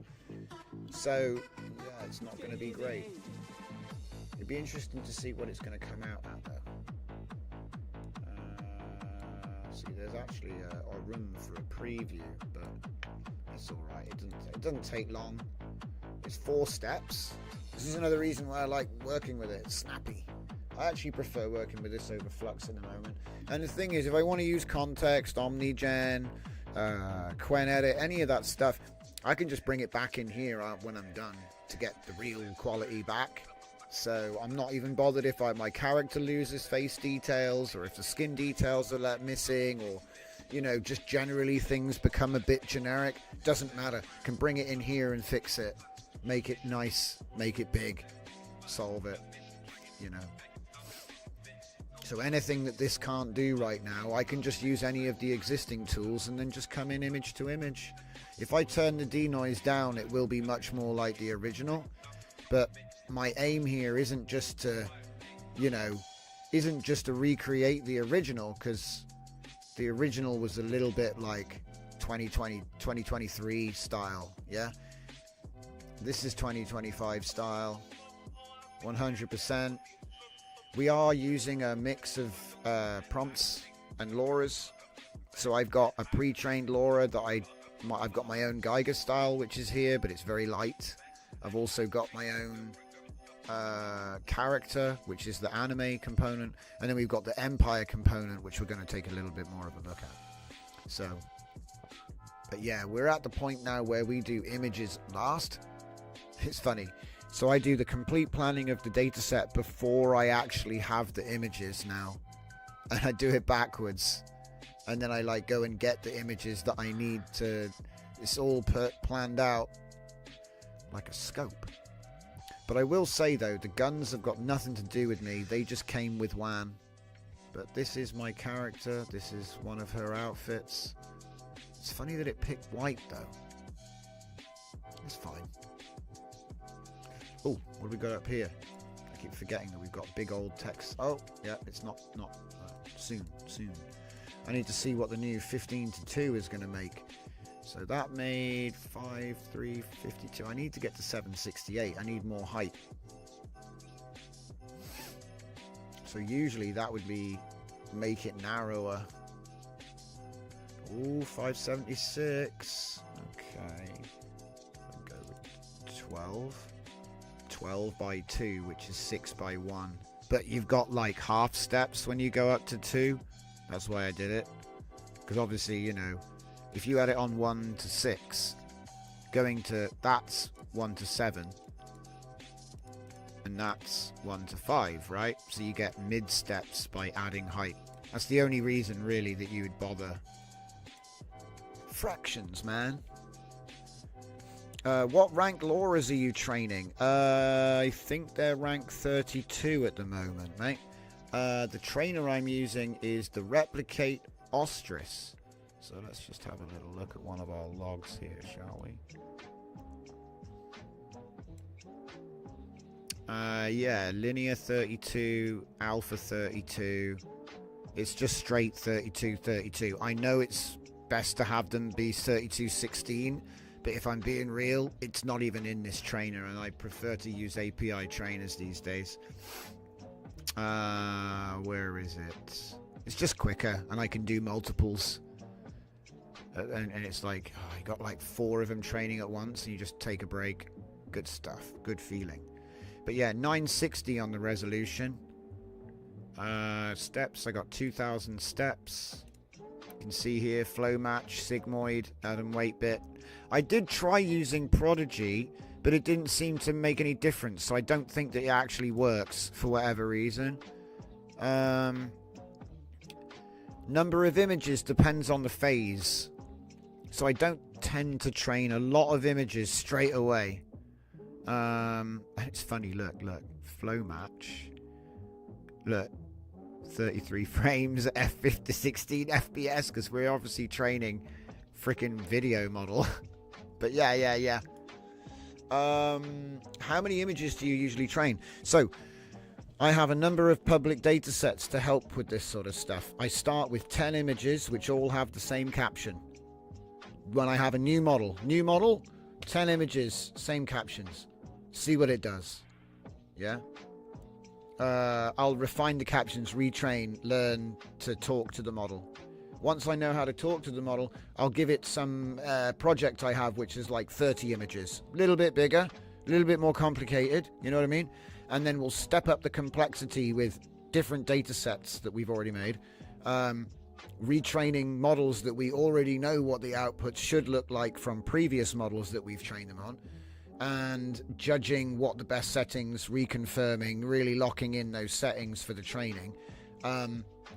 But generally speaking, it's going to be 100 to 200 images max when we get to like the final dataset version. Because if I'm being honest, there's probably like 4 or 5 retrains. I mean, I think once you've got to the point, like I can remember back in SDXL where we had the same model for a long time.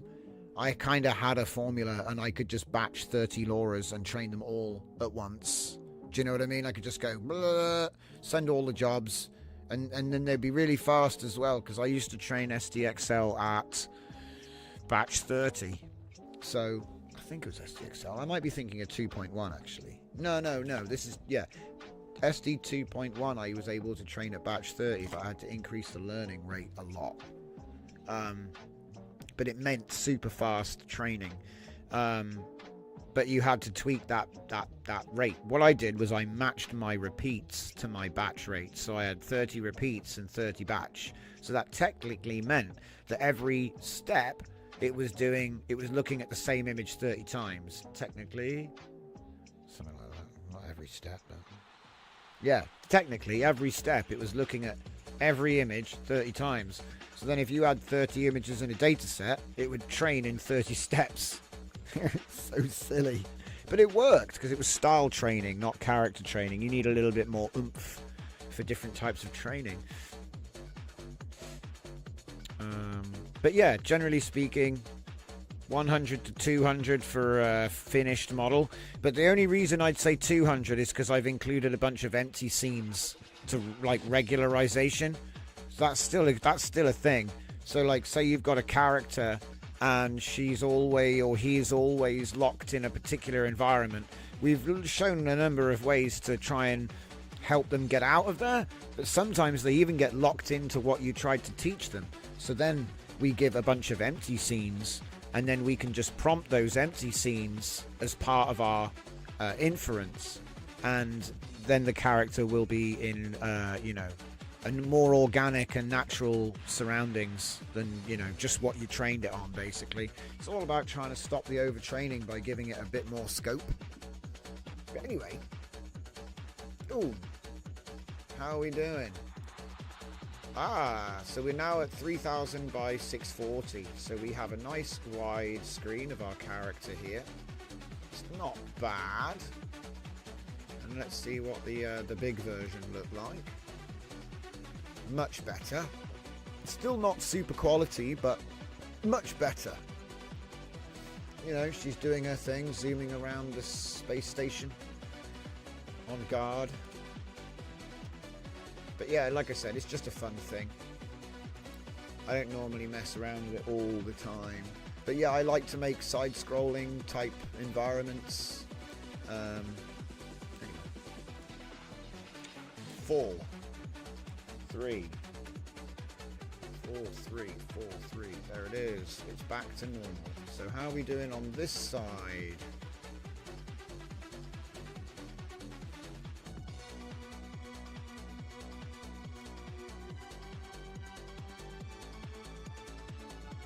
So what's this then? This is at 1536. Yeah. 1:1 divisor. 2.36 megapixels. There it is. So what were we doing just then? I mean, I wish, do you know what? I'm gonna have to change it again and make another version so where I can put whatever number I want in again.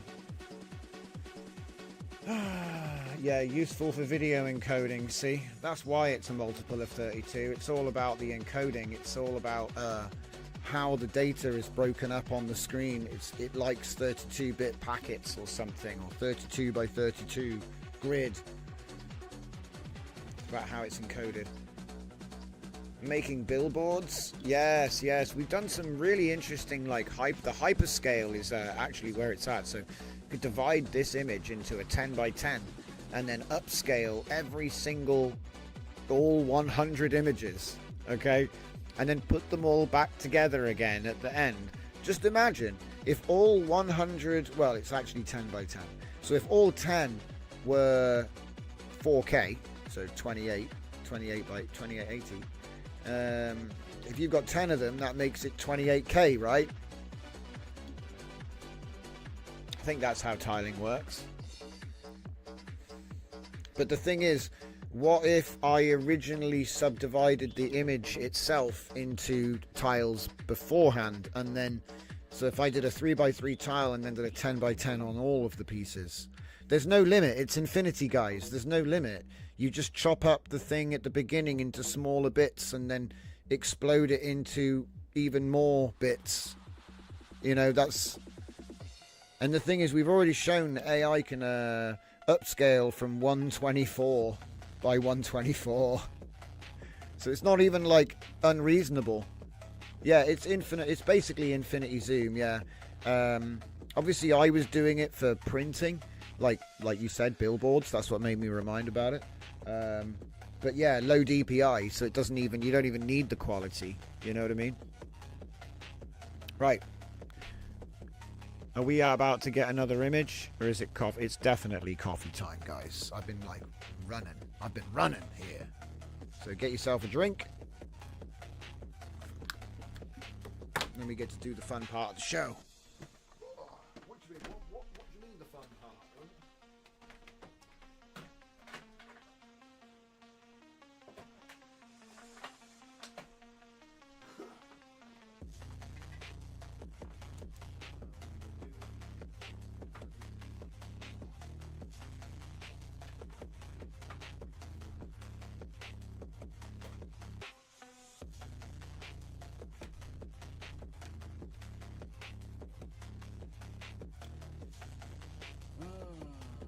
Computing to generate only the images that are needed. Yeah, I mean, in my case, what I'm doing is I'm trying to illustrate the stories that I've been writing. So obviously, these are characters which I've created and designed and put a lot of effort into, blah, blah, blah.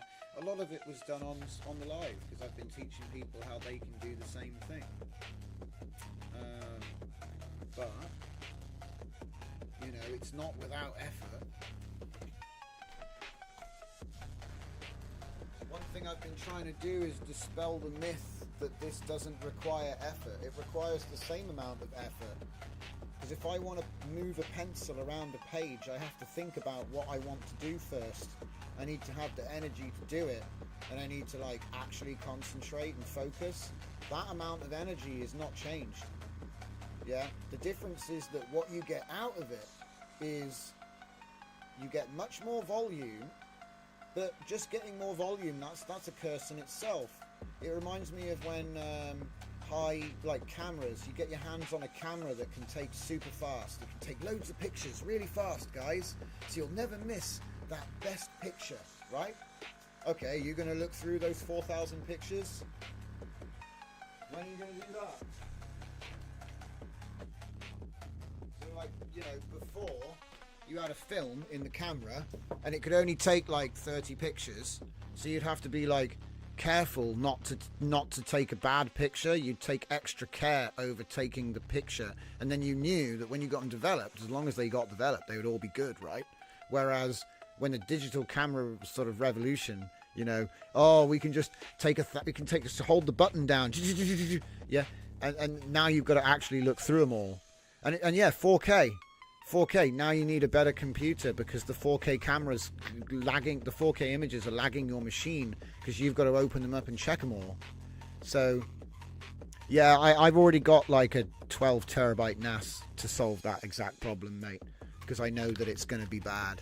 You're going to end up with crazy. But let's get back to the main set here. Hello, everyone. So what have we got? We're creating Redux with WAN 2.2 using images from SDXL. Let's just push that up one little bit there. You can see the input on the right and the output on the left.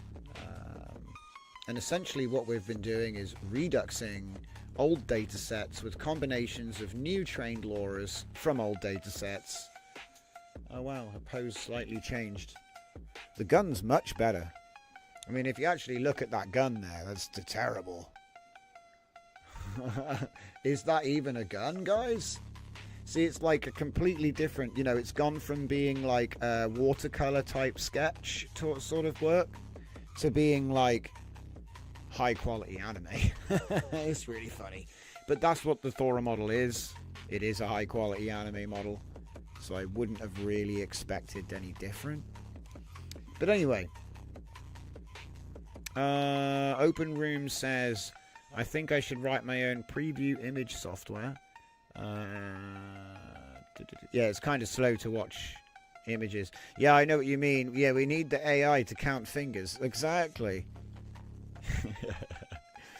Fernicar says, +1, mega texture. Yeah, true. I should write that down because we could build that workflow. It would be insane as well. Mega texture. See, do you know what the biggest problem is? The problem is it running out of memory before you finish decoding the full image. Because I have genuine concerns about, you know, not necessarily tearing a hole in the universe or anything silly like that, but just it failing and then you don't get the thing at the end, you know. Zeus says, the big picture I made, first XYZ plot, the plotted image ends up doing 48 megabytes. Yeah, we regularly get images now which you can't actually share because they're too big and you get denied. You can't even, you have to go Google Drive and give them a link because it's like 350 megabytes or something ridiculous. Oh, check out my latest image, guys. It's like downloading a model. Anyway. So yeah, these are the things. These are the things. Let's get back to the main screen real quick. Okay. So yeah, we've had enough of this thing. We get it, right? We get it. If I wanted to go for 16 to 9, well, we're at 4 to 3, right? Say we want to go to 4 to 3, it's going to be 1792 by 1344. It's like dropping megapixels. Ooh, that's probably the rounding.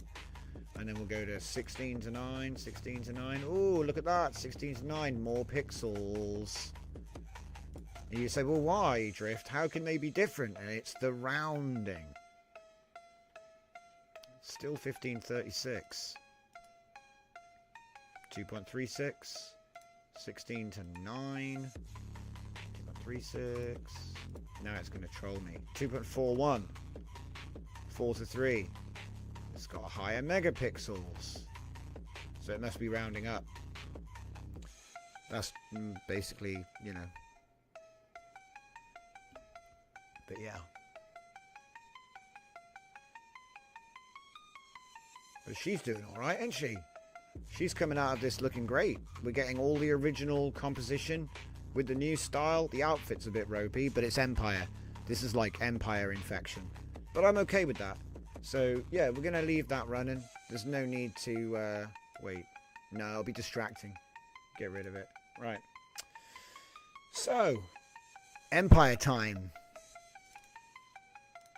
I've already captioned them all. Ah, faces. God damn it. Straight away with the faces. Delete. Ah, faces. Straight away, delete. Ah, robot heads. That's what I want to see. Alright, let's make this a little bit bigger. And get some more screen size out of this thing. So this is like a style we've been working on for a while. We picked it up on yesterday. It was like a, you could call it an alpha style. Yeah, we did a bunch of work developing it the first time around. It's called Empire. It's the illustration for one of my books. I've got 3 books actually. We already finished writing, because this is the funny thing. Normally, you get the AI, you make the pictures, you write the story, right? And so my whole thing is try whatever process you're doing backwards. So I'm constantly taking whatever process I have and trying it backwards. So we wrote the story first, and then we used the story to build an agent that would generate the prompts to make the images, to train the image model, right? So that the elements in the image model were elements from book 1. That was the idea. So then if I wanted to, like, say, prompt a paragraph from page 1, it might be able to actually generate it because it's kind of all in theme and in canon, right? That was the idea. And it kind of worked, okay? But unfortunately, my samples weren't very good. There was too much variation, and you'll see that in this, because we haven't done any well, there is some consistency. Mostly in the architecture, the color palette, and just the basic concept, but the details aren't consistent. Yeah, we wrote the code that generated the story. Yeah, that's right. It's not automatic. Like, it's on my GitHub. It's called Narrative Spittoon Inversion. You can pick it up. There's probably like a version 2, maybe, I forget. But the point is, it's model agnostic. You can use any model you want. But it's generated, it's based on your work, okay? It doesn't just, it can just write you a story, but actually it's best when you, like, what I recommend is have a game of 20 questions about the story you're imagining, and then get it to write it all down like a dictation, And then once it's written it all down, use that to create your world, characters, design your storyline. Anyway, we've probably spent, anybody here that's regular, how many hours do you reckon we've spent on that, just that, building narrative buckets and writing books? I am getting back into it again though, guys. I've noticed, if you haven't noticed, my GitHub's starting to like warm up a little bit. But yeah, to that question, open room, you write the code that generates the story? Yes. Although we do it with no code and any LLM you want. So it's much, much easier than that. We do use VS Code, but there's minimal actual code there. But yeah, months. Zeus says months. What is it? Dragon says not enough hours writing books. It's true, not enough hours. He says it's not enough. See, yeah. See, normally the last half hour of the show is Writers Club, and this is Writers Club. But this is more along the line because it's like, okay, you've written your books. Now you want sick cover art, right? What I want to do for these books is I want to actually have like a centerfold which has got full color artwork related to that book. I think it'd be a really nice touch. So you've got the story, but you've also got the centerfold to just, oh, look at this. Oh, like lets the world come to life a little bit. It's not a common thing, and I want to do it. I think I enjoyed it when I got a book that was like that. So that's a good image. Okay, that is a good image, but I need depth maps. Like I need a hole in the head. Look at this. It really doesn't understand depth, does it? Like their shoes should be in the foreground, guys. For some reason, they're giants. In fact, you know what? For a treat, I won't end the stream until we've done a bit of proper writing, okay? So I've got something in my head which I want to explore. Right. Face. Now, I could in-paint this into a robot face. But I've got so many images. This is a triage exercise. Okay. Can we just, like... I hate Windows. Oh, it's so useless. Right, here we go. Okay, that is acceptable. That is a robot face. That's fine. That's kind of cool. But yeah, the idea is, you know, like on a tank, you know, on a tank, they have like these rotating camera pods that just stick out the side. I thought about that aesthetic, and then I said no lens. So it's like radar or something. There should be no cameras. If there are any things on here, they're not, you know what I mean? It's not for looking. Look, there's a camera there. I'm going to go in and remove them all from the final version. But the idea is they look blind. It's kind of like in Geiger, right? The alien doesn't have eyes, and it's kind of freaky.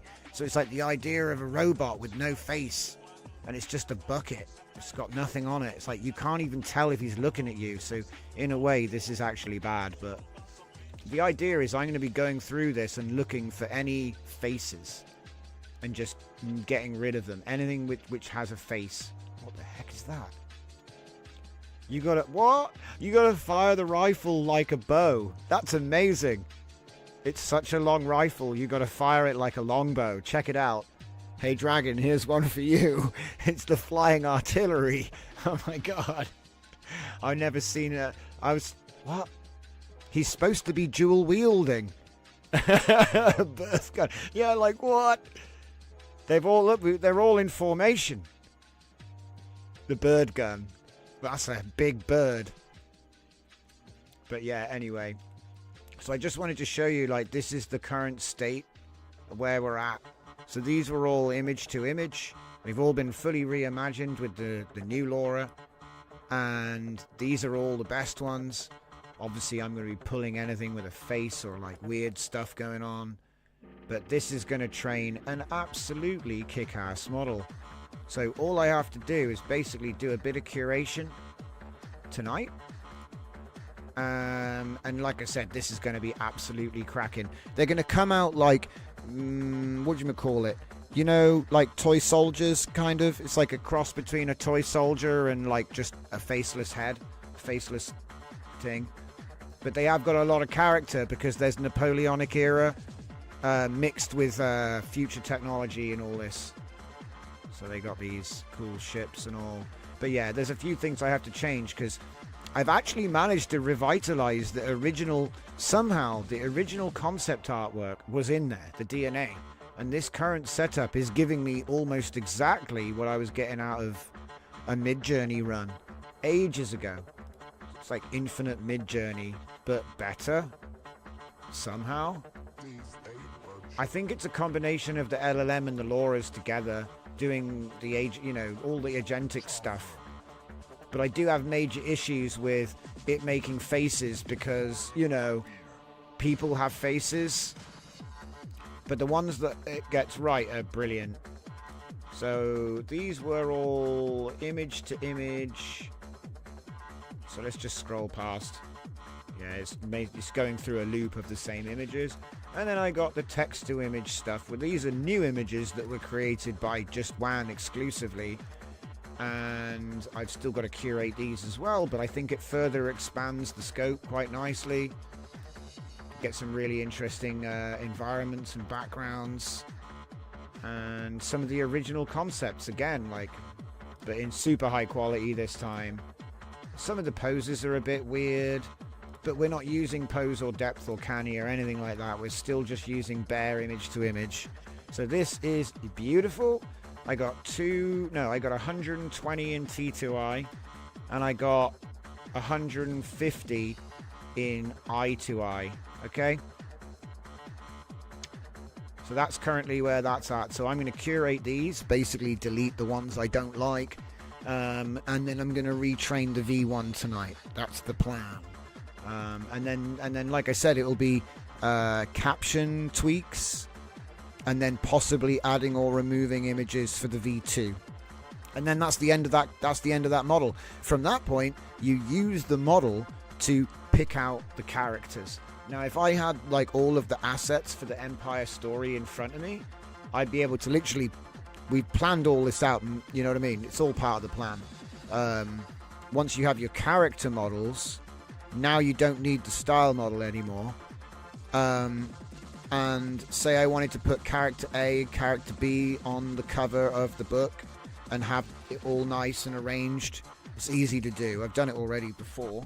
So the difference is that it's all custom and to purpose now. It's not bits from here and bits from there. This is all full on start to finish.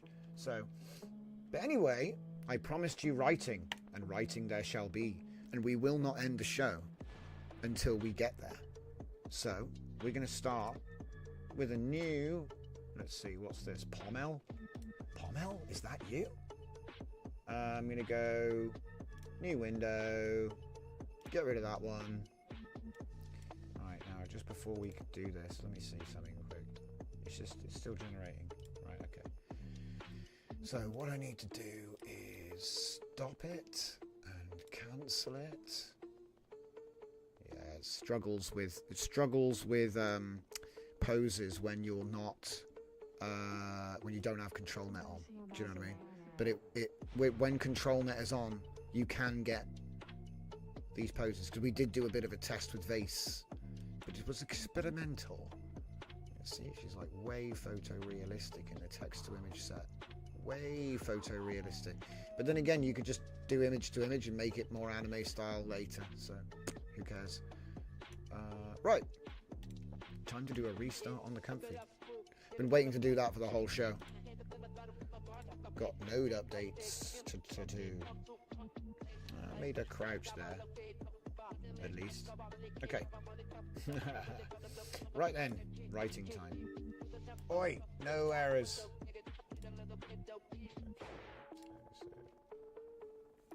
Into the projects folder.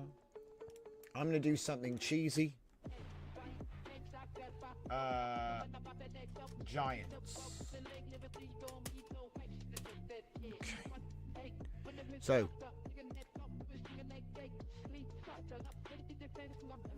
where to begin? I always say the best place to start is rooted in a thought.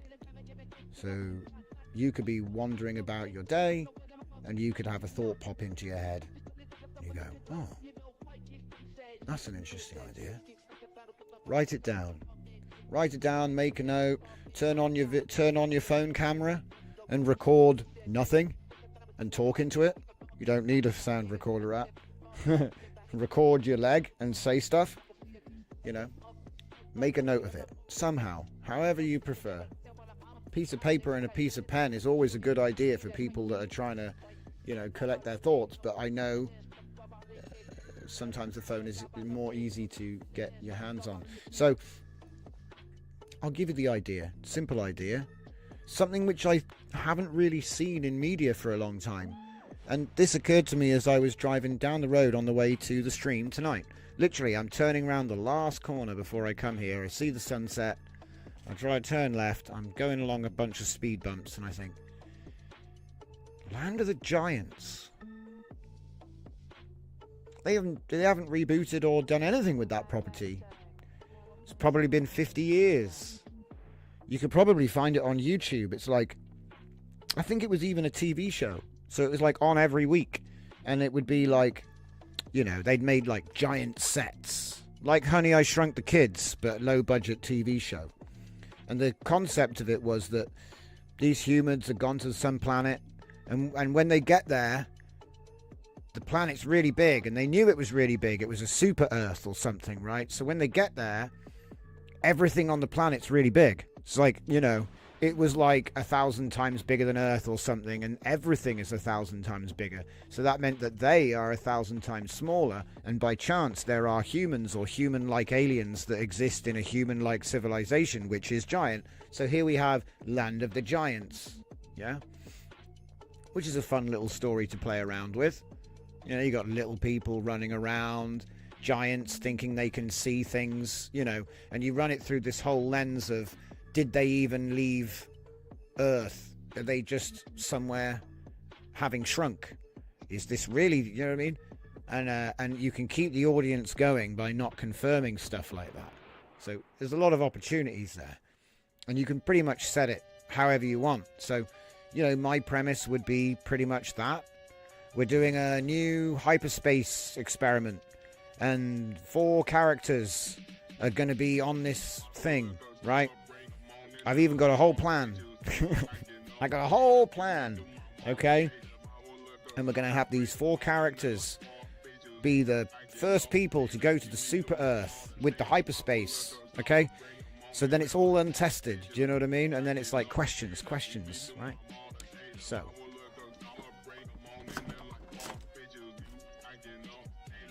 Where do we start? 20 questions. Let's get a cloud. Claude. Okay. Testing. 1, 2.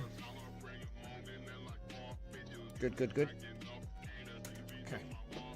That would be Careless Whisper, available on my GitHub. You just push a button and it records what you say, and it'll be in your paste buffer to just put into whatever you want.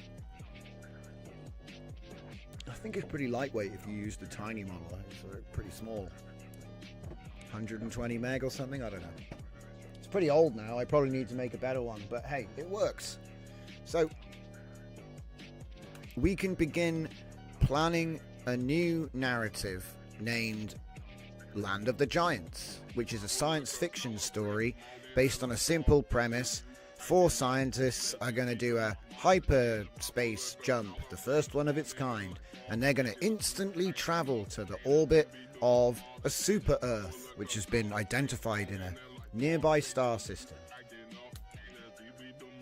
Not yet. Too early. There we go. Read it back. A hypered jump. I did actually have a weird accent there. It's fine. Okay. It's a good start. Okay.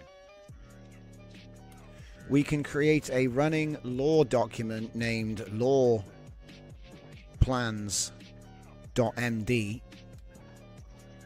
Just trying to think what else.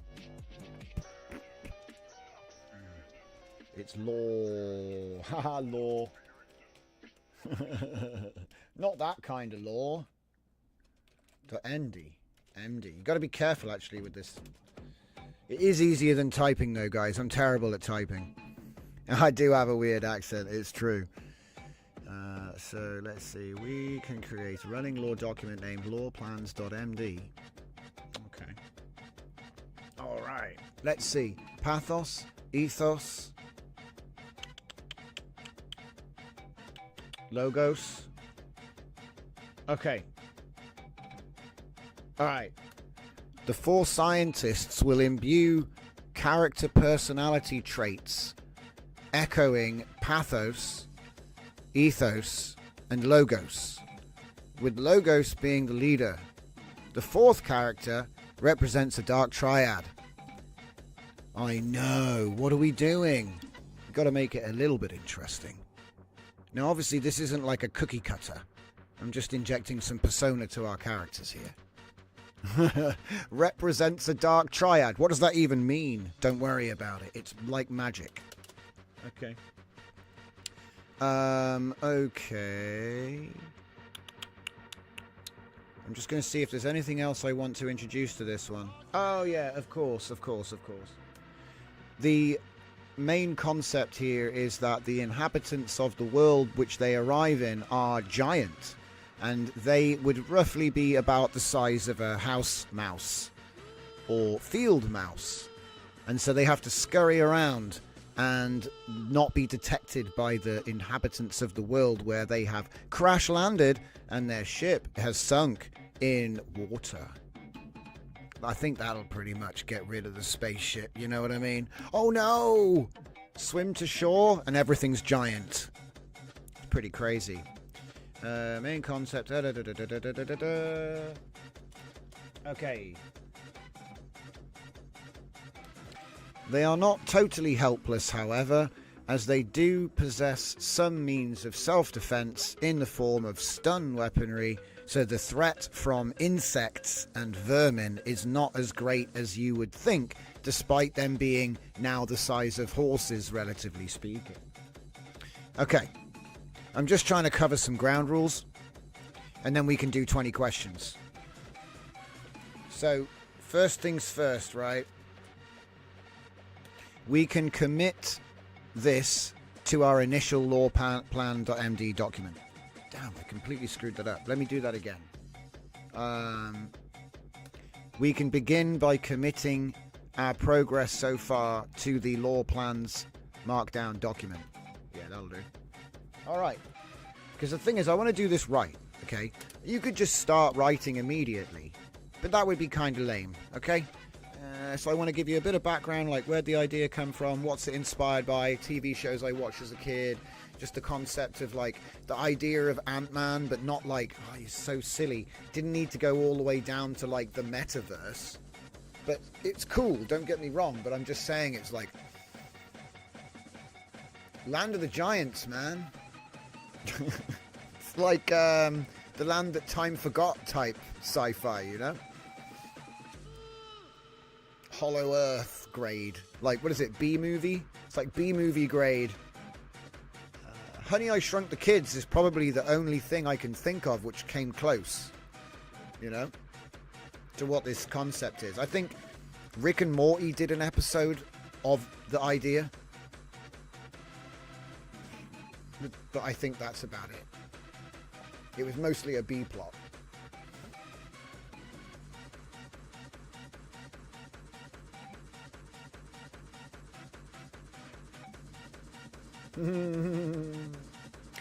Essentially, by the way, that whole dark triad thing is basically, it's Lost in Space, guys. Think about it, right? Lost in Space, you've got a kid, you've got a scientist leader guy, you've got the woman in the family. I think there might have been like a brother as well who was like a bit handy, like combat.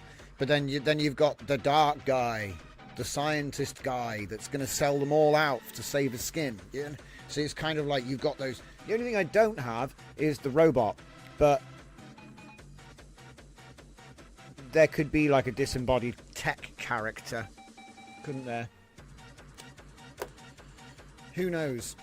Who knows? We haven't even got there yet.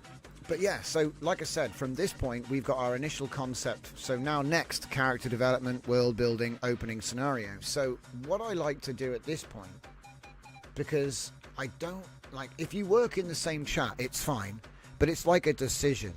Oh, Gulliver's Travels with Jack Black. Yeah, true. But I guess Gulliver's Travels is an inversion of Land of the Giants, isn't it? Because the normal world, everyone's normal size, and he climbs the beanstalk to the magic land where the giant is, and then the giant manages to come down to the normal world, but then he cuts the thing, and it does. Do you see what I mean? It's kind of like an inversion, whereas what this is you get trapped in another world where everything is big. So it's kind of the same. It's kind of the same, but it's almost like the other world isn't a fantasy. It's got the same grounded limitations as the real world. But yeah, Gulliver's Travels, I think, is because he found little people, didn't he? Gulliver. Yeah, it's the inverse, yeah. It's just the inverse of Gulliver's Travels. Well done, Don. You've just basically unlocked the code right there. Gulliver's Travels is older. Yeah, for sure. It's older than, of course it is older than Jack Black. It's just that's, but we were talking about modern retellings of, Land of the Giants, because it's you would think, is that a dinosaurs thing? And it's not. It's where you end up in a world where the people are giant, and now Lilliput is the island of the tiny people. He wakes up tied up, because then they're like, what were they like? The size of cockroaches? Smaller. Oh yeah, for sure it's older than Jack Black, for sure. But it's like the inversion of what we're talking about, so it's very relevant, right? But yeah, so anyway, logos should be the leader. Survival scenario. So I'm actually putting some psychology in. So here we go. See the 4 archetypes for our storytelling here. Logos provides strategic direction. Ethos keeps the team morally grounded. Pathos maintains group cohesion and morale. And Dark Triad creates tension and possibly necessary but morally questionable solutions. It's literally the slot. Is that not Lost in Space without the robot? I mean, you could argue that Logos is the robot, but it's not. We all know it's the, what's in Mr. Fantastic. You got here. Wait. You got Mr. Fantastic, yeah. Sue Storm. Johnny Torch. No, wait, not Johnny Torch. I'd probably say Pathos is the Thing, actually, and that would make Johnny Torch the tension and morally questionable solutions.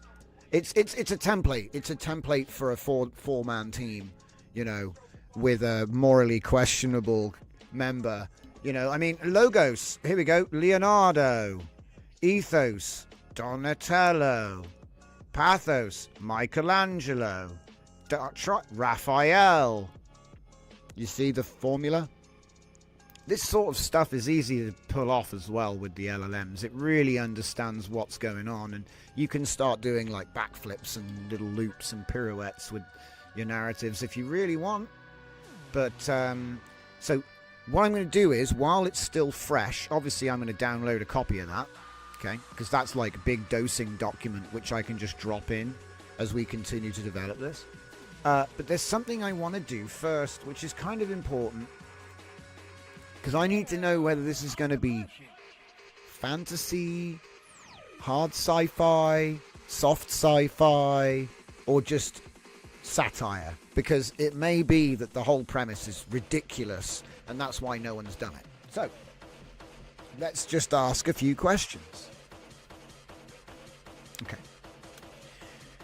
Are you familiar with the show Planet of the Giants? Let's just start there. Because if I can get the shape of the idea, he might go, oh, what, you mean the documentary about the dinosaurs? There's probably 20 of them. Here we go. Passengers of a spaceship crashed on a mysterious planet where everything is enormous. Simple premise. Robert Aspirin satire, please, says Throttle. Yeah, exactly. Leslie Nielsen fanfic. Police Squad. Modern day. Not Not Leslie Neal, not not the other guy. No, it was funny, but nothing beats the original.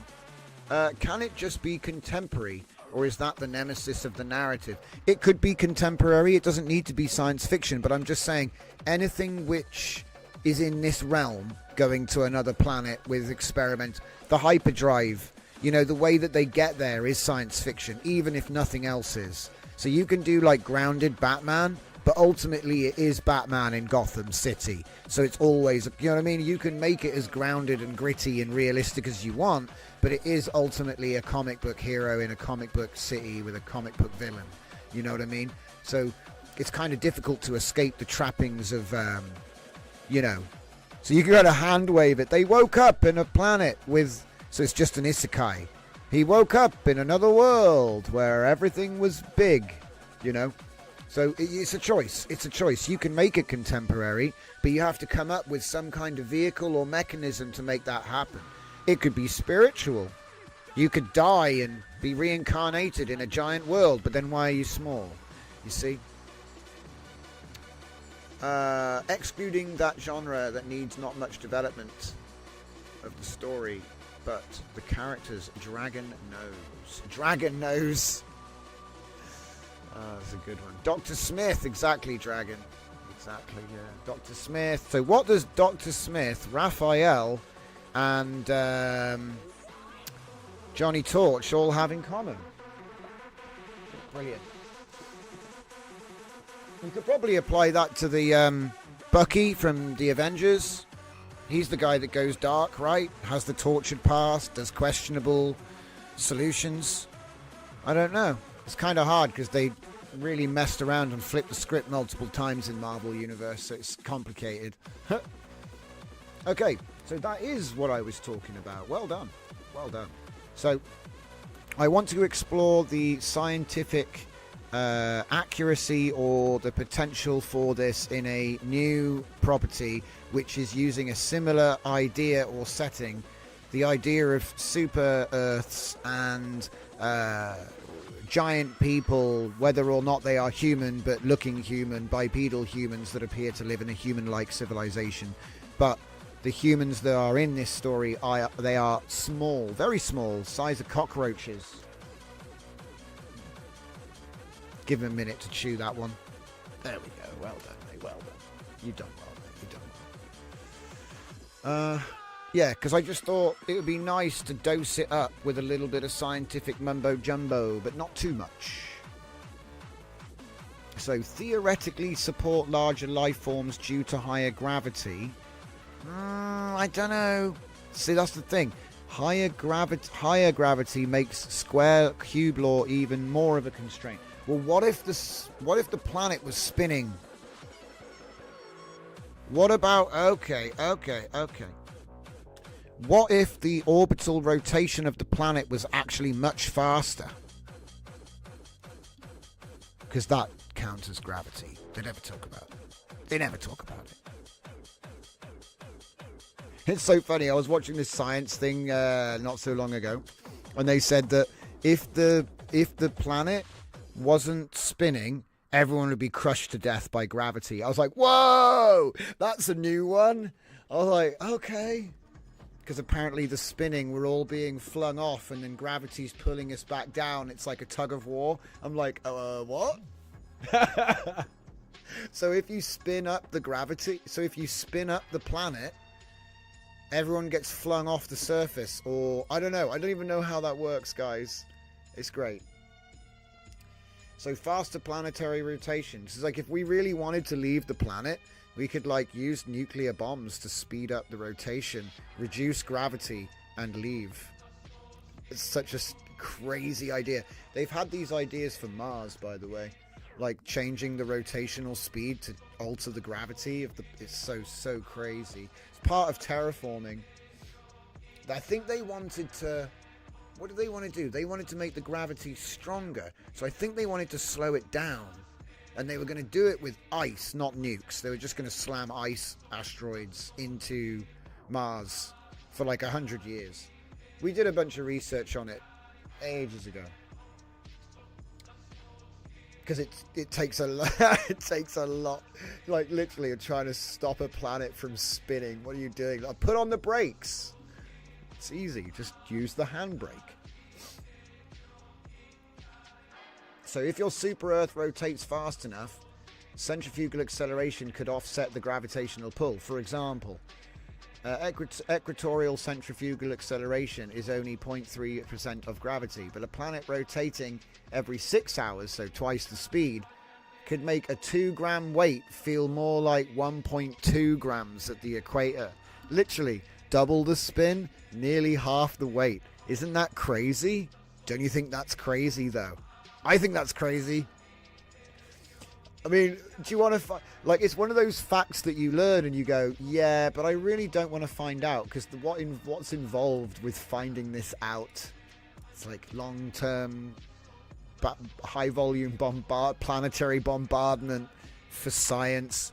It's so you can not weigh as much on the scale tonight.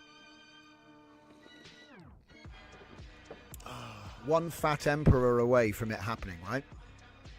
So anyway, biological implementation.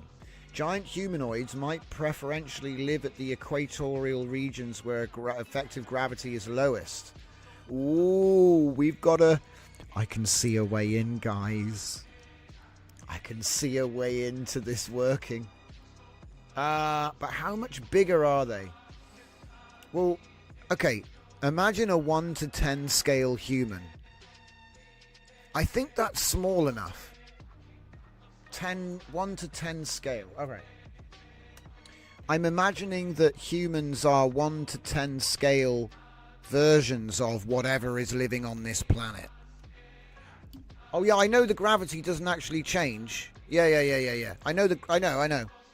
But it's the effect though, because it's relative, right? It's relative.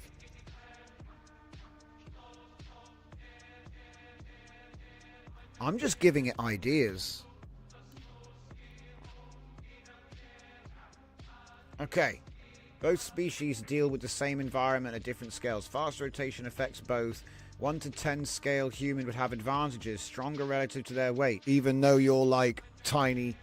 That's where the whole Ant-Man thing comes from. Faster movement, higher surface area to volume. If the natives built a civilization, everything would be 10x scale. We should just call a book 10x. It's much easier. But then I've already got a book called 3x, so maybe we'll have another think about that. Fast rotating planet might have 10x scale weather phenomena. Yeah, that would make sense. You'd get washed away by rain. Ah! Oh no! Small humans could potentially use... Okay, right, okay. In this scenario, humans are not known to the natives, and they've arrived here by some science-fictional means. And then what I'll do is I'll drag my lore in. See... Ha ha ha ha, the plot thickens. So there is a way in, guys. There is actually a way in. I thought it would be like, no, thermodynamics, impossible, stupid, and slap me on the head for the silly monkey idea that it was. But that's okay, because you can just call it fantasy then. That's how Star Wars did it. No, you can't do that. It's stupid. And then he was like, yeah, but Jedi. The Force. Good stuff. Scale physics for mouse-sized humans. Scientists would actually have advantages. Strength to weight. I love how he keeps going on about how you'd have like superpowers. I don't believe that's true.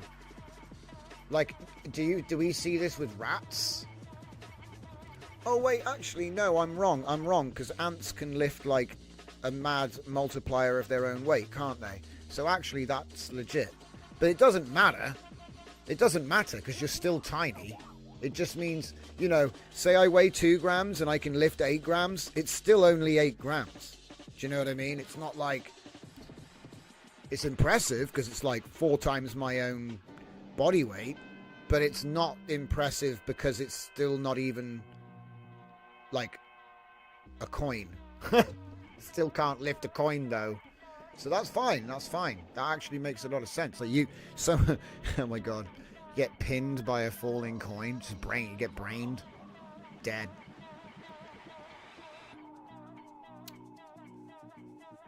Lose heat faster. I don't know why you would lose heat faster than normal, though. Do you know what I mean? Surely the larger humans would just... I'm a little bit... I don't know about this. I'm getting my suspicion out. So, yeah. Ha, dude, this is the exact plot to episode 1 of Land of the Giants. Basically. Logos might try to calculate shelter locations and food rationing. Ethos might struggle with whether it's ethical to steal from giants who don't know they exist. Pathos might be overwhelmed by the emotional impact of vulnerability, and Dark Triad would see opportunities others miss, maybe willing to risk giant detection for better resources. See, that's exactly what happens in Lost in Space. It's the exact same blueprint. What are your vision for the giant society? Okay. There is an unsettling passive horror aspect in the fact that the civilization they discover seems to be an almost fractal mimic of the human civilization which they know on their own Earth, leading to doubts about whether they actually traveled and did they shrink, or is this really a new planet, and if it is, and so on. Yeah, it's a nice hook. Because, you know, you would be, you know, what? Scientists put you in a thing and press the button and now everything's giant? You know? I don't know, man. I'd be like, did you just shrink me and we're just, like, in Milwaukee somewhere? Do you know what I mean? Because you'd be trapped. You wouldn't... So there, this is what we're playing with. Uncanny familiarity. Right down to the fact that, like, town names are the same and everyone speaks English. In fact, I'm going to add that. This level of detail comes right down to the place names, and local language is identical to, you know, the Earth they came from. It also raises the many worlds theory, because it's sort of like, did they really do hyperspace, or did they travel to an alternate dimension where physics was different and this is just Earth with like extra atoms or extra quarks or something? I don't even know. I wouldn't like to go too hard, but I don't mind a bit of hard science. Nod null. You're not allowed. Yeah, you start reading. Look, he finds a giant newspaper from the New York Times, and it's even got the same, you know what I mean? The date, it's the right date. Did you really go to another planet? You'd start doubting yourself. Ah, the constellations, Max. Uh-oh. Uh-oh. A whole lot of nope stuff happening, yeah? If this is Earth, yeah. How do you even get help? You don't. Did the hyperdrive shrink them? Because the thing is, they could say, like, you know, part of the hyperdrive, right? How do you get to be going at the speed of light? Well, if we shrink you down really small, yeah, then you can travel closer to the speed of light. So, you know, it's the, you know, you could even say, oh, maybe the hyperdrive, that's what it does. It shrinks you into a tiny bubble of space-time, and then it shoots you at super close speeds, close to the speed of light. Like, that's the whole idea, you know? It's like, oh, it broke. You're stuck small now. It's quite easy to get there, logically, you know? Because you can give it a bunch of techno babble and go, oh, well, if you have less mass, you can go faster, so they shrunk us. We're going to shrink you. But then the thing is, when you get to the other end of the journey, and it just looks like Earth, and everyone's giant, I mean, you would definitely think that something broke, and you wouldn't believe it's a new planet, would you? So it's like, kind of like a mystery. There's a mystery there that's got some legs. And obviously all of the set design is just giant set. You know what I mean? Everything is just giant set. You could probably, to reduce budget, set it at a house, so it's always the same kitchen, always the same, you know, exterior, and, you know, wherever they're camping out in the garden or something, you know, so you could like keep the budget down by having locations that you're just using over and over and over again. But just for the purpose of the actual story, it makes sense to ground it somewhere, and making it suburban probably makes more sense. It's like the likelihood of what they're going to land in. I mean, you could set it in New York City, but oh my god, we're just telling Ratatouille, aren't we? It's just Ratatouille with small people. So, did the hyperspace drink shrink them? Are they experiencing a psychosis? Are they trapped in a recursive simulation? No. What happens when Logos finds a physics textbook with their own research in it? Dun dun dun. You see, you can do all of this silly stuff, and it's easy. Just something to spook out the characters, you know? So this is looking really good. I'm loving this. Right. Okay. We can create a new law document named law2.md, which will contain the contents of this discussion and the contents of the existing document.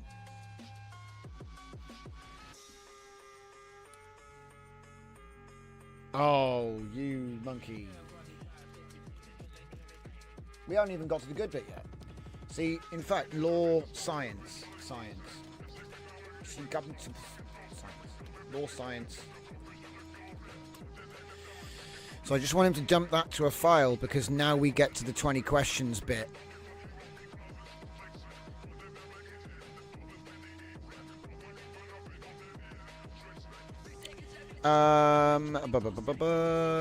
Pity Marvel Studio utterly wrecked the actual physics in the films. They did strength thing, but then disregarded mass and applied mass inconsistently. That's why I couldn't really get on with Ant-Man. Well, the thing I didn't like about Ant-Man is they kind of stole a bunch of stuff to make the micro world, because they like have all of these micro people there and stuff, whereas before it was like this impossibly small place which nothing can survive in because it's so small, and it was all tragic and stuff. And they decided that, oh no, your mum's just been living there for 30 years and there's like this whole wacky Rick and Morty meets Mad Max thing with like a guy who has holes. And I was like, right. It was cool though. It looked cool, didn't it? I thought, wow, this is really kind of cool. They got a load of cool ideas they're trying out. But it kind of destroyed the whole fear. Like, if you go back and watch the original Ant-Man, there was like a fear. It's like, oh no, I can't go too deep. I can't go too deep. It's like, if he goes too deep, he'll just end up at a bar with a freaking mushroom alien drinking like mojitos. It's not that bad, dude. Do you see what I mean? They kind of like, because it was supposed to be like, oh, if you go if you get too low in the microverse, you know, you'll get lost and you'll die and nothing can survive there and nothing comes back. They like tried to say like it was some kind of Lovecraftian void, some kind of place where physics breaks down and nothing can exist. And then it was like, oh, retcon, it's more like Star Wars down there actually. There's like a whole bunch of zany characters. And I thought, well, that kind of makes it a bit shit then, doesn't it? Because the whole point of the other Ant-Man movies, like you say, inconsistencies. But on the whole, though, you know, for like a ghost ride where you just strap in and go round, it's fun to watch. You know, it's fun to watch. Dragon Diffusion also says, Ant-Man in the comics was a morally complex and dark character who was cleverer than Stark. Instead, we get an idiot thief in the movies. Yeah, it's kind of the times, though, innit? You know, you can't really have a guy who's like a hero. Maybe that's going to change, though. I wouldn't be surprised if we start seeing, like, a few heroes in movies again. I think we are already seeing it, if you think about it. It's just still not great.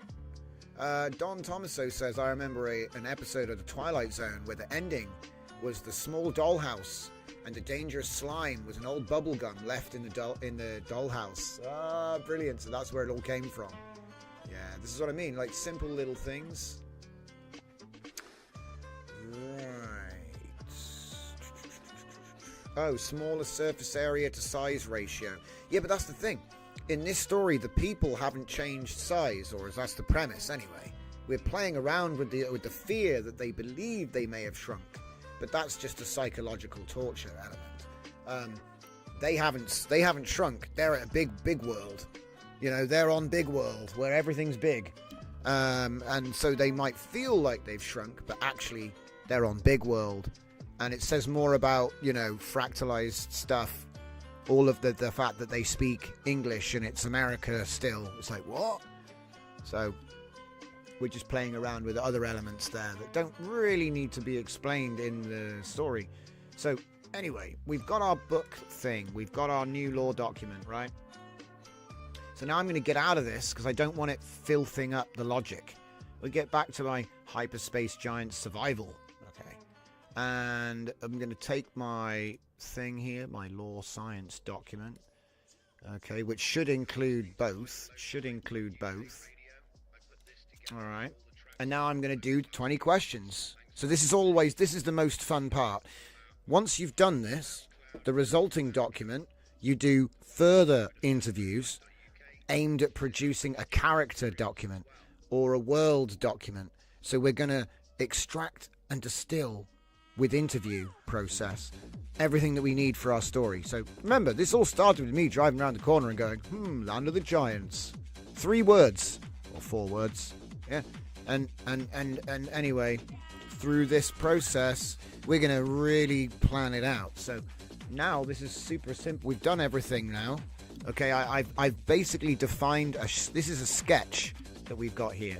So now this is the easy part. The sketch is kind of hard because you actually have to think about, you know, what we just did, have the idea, document it with dictation, do a bit of research on the topic, blend it together, feed it back in, and now we can play a game of 20 questions where we can update a new document called Hyperspace Giants Law.md, which will collect and define all of the law, the background, the science, and the premise for this intellectual property, for lack of a better term. I should have said narrative, but intellectual property, sure.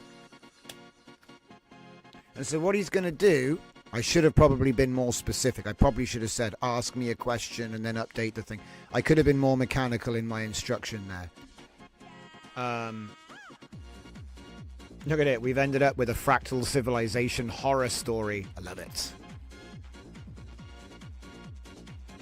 So he's going to create a running document for us. Every question, he'll update the document. Unless he's going to do it like, yeah, to be expanded through 20 questions gameplay. Look at it. 20 questions log. Question 1 pending. I better scroll down. Right. We got to lock in for the first question. Come on then. Question 1.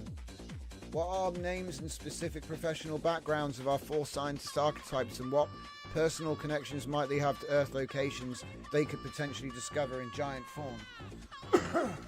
Each of the scientists is named after an apostle. And what personal connections might they have to Earth locations they could do? Okay. They are all from Milwaukee, which is completely implausible when you think about it. But, you know, all of them? But I just like the name. I can't even spell it. Or say it, most likely. Whoa! Did you see that? I just had a lag spike from doing an autocorrect in my web browser. I need Linux. Yeah, I need Linux hard. So anyway, personal connections are...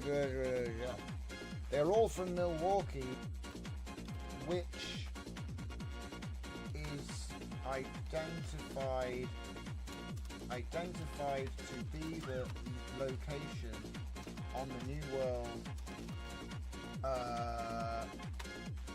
early on at the time of the crash. See, the funny thing is, think about the answer I just gave. So think about the answer I just gave, right? Do you see how much is wrapped up in that? So there was a crash then. Do you know what I mean? There was a crash then, right? We haven't talked about that, but now it's in. It's defined. There was a crash. He'll ask me about what the crash is eventually.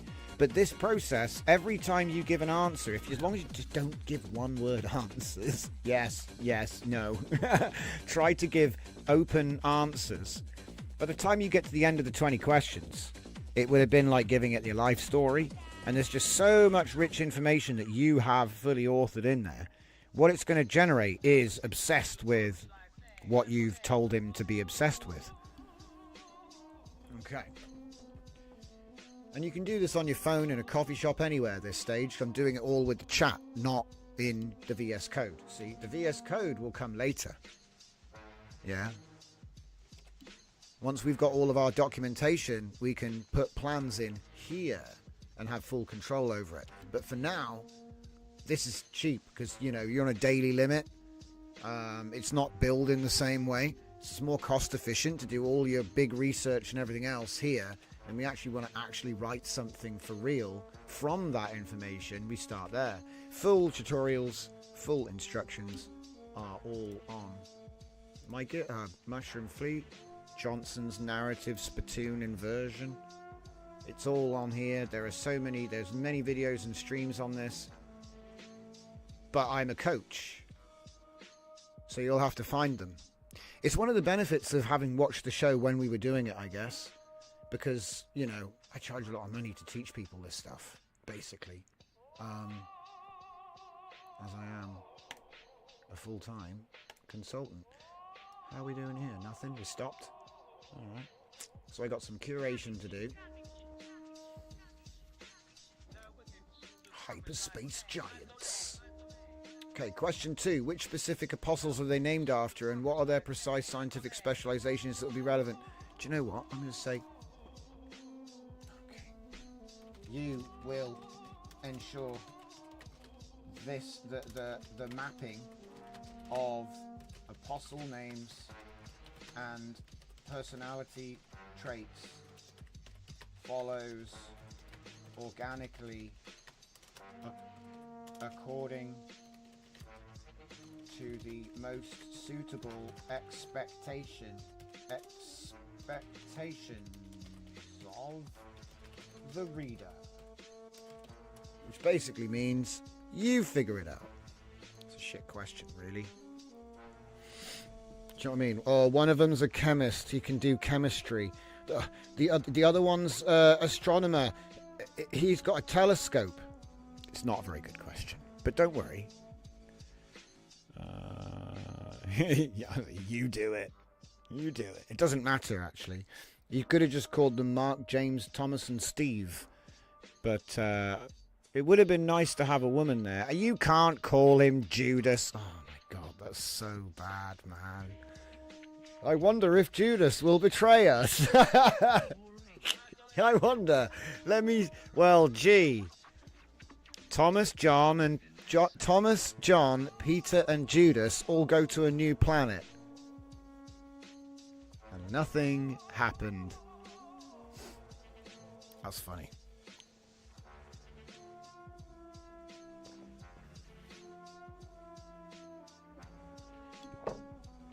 But the thing is, it's like I said, it's fine for him to do that at this point because we haven't written anything yet. Okay? When we get to the point of writing the characters, you could call them Balthazar and all kinds of crazy. You can give them all crazy names. But the point is that it helps to shape. Yeah, someone's going to die. Yeah, it helps to shape what's going on. You know? It helps to shape it because you can change his name with a search replace later. But if you're like, yeah, this person is the embodiment, think about it. Thomas is the embodiment of logos. John is the embodiment of ethos. Peter is the embodiment of pathos. And Judas is the embodiment of the dark triad.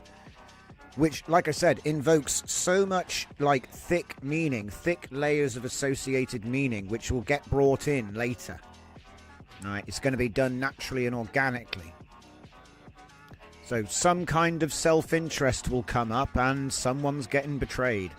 But he won't be called Judas in the actual story. But right now, his code name is Judas. Because as a writer, we know he's going to stick the knife. He's going to twist the knife at the first opportunity.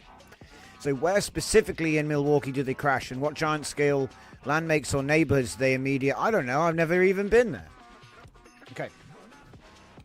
I have never visited the state. Wait.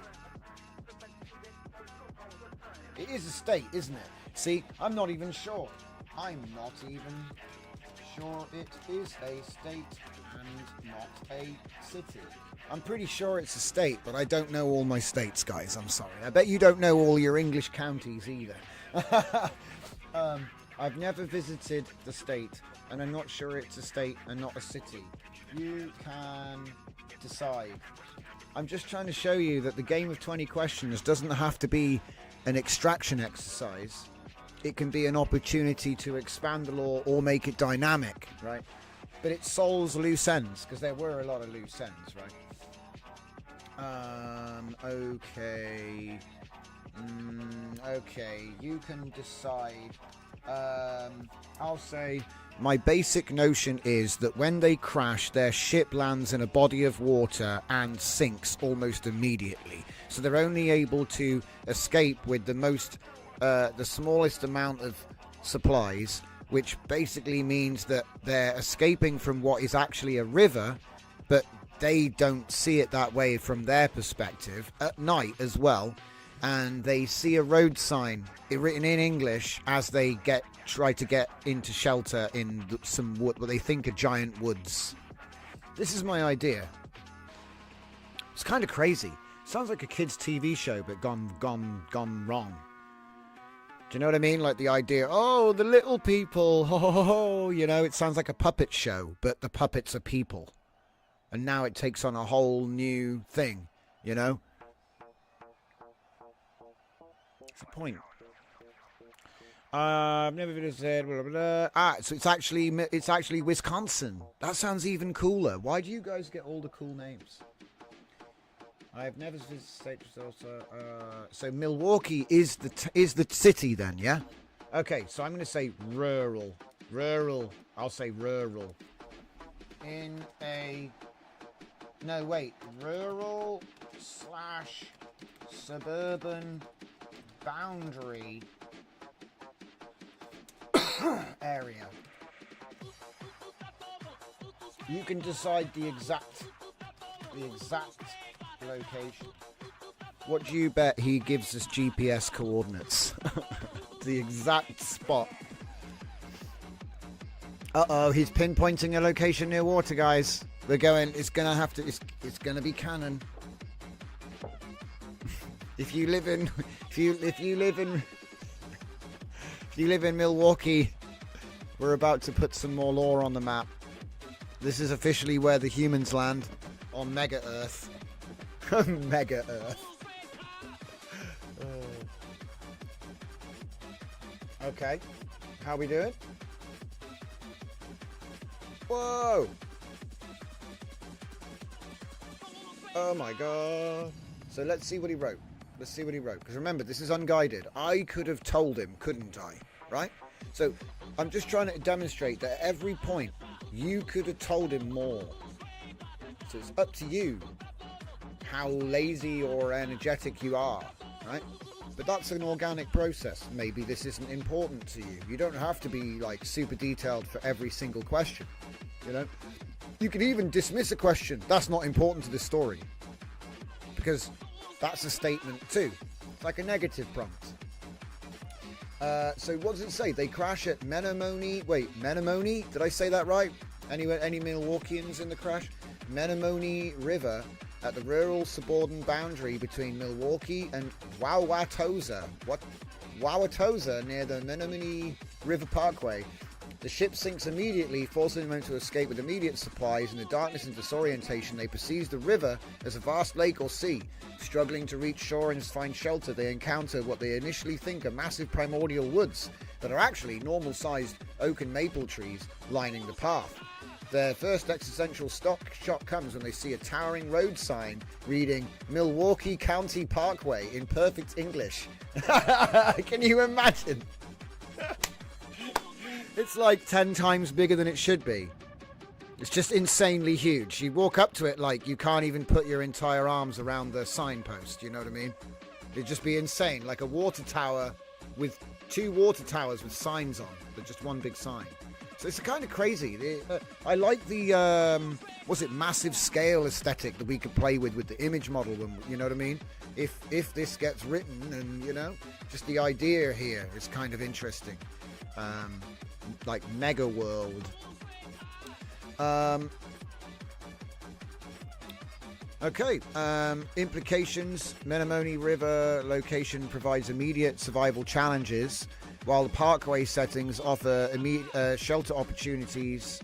Storm drain. Yeah. And the first horrifying evidence of familiar civilization. The English road sign becomes first undeniable proof something is fundamentally wrong with the situation.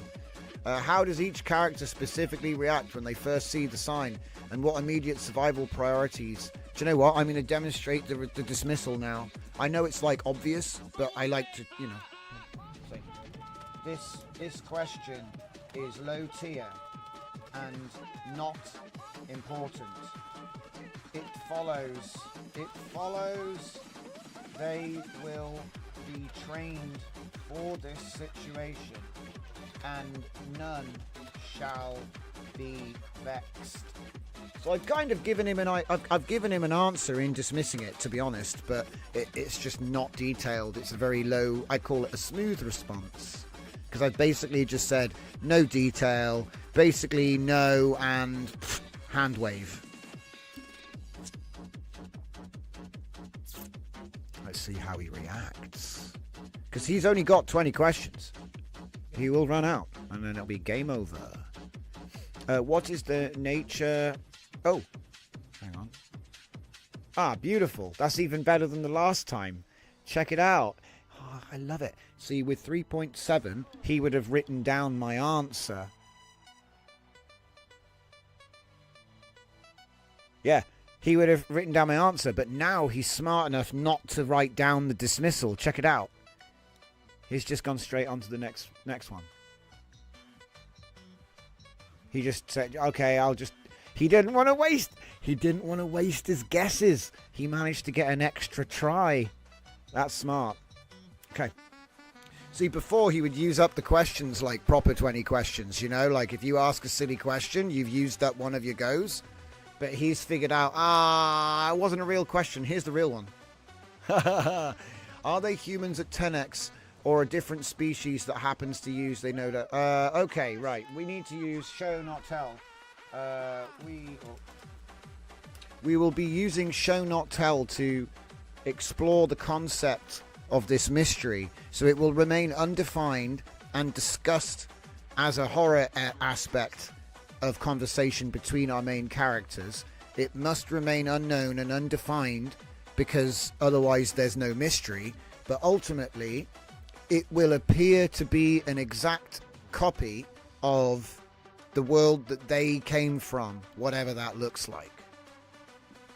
So we're going to go with the fractal mirror on this one, guys. The kaleidoscope, as you might say.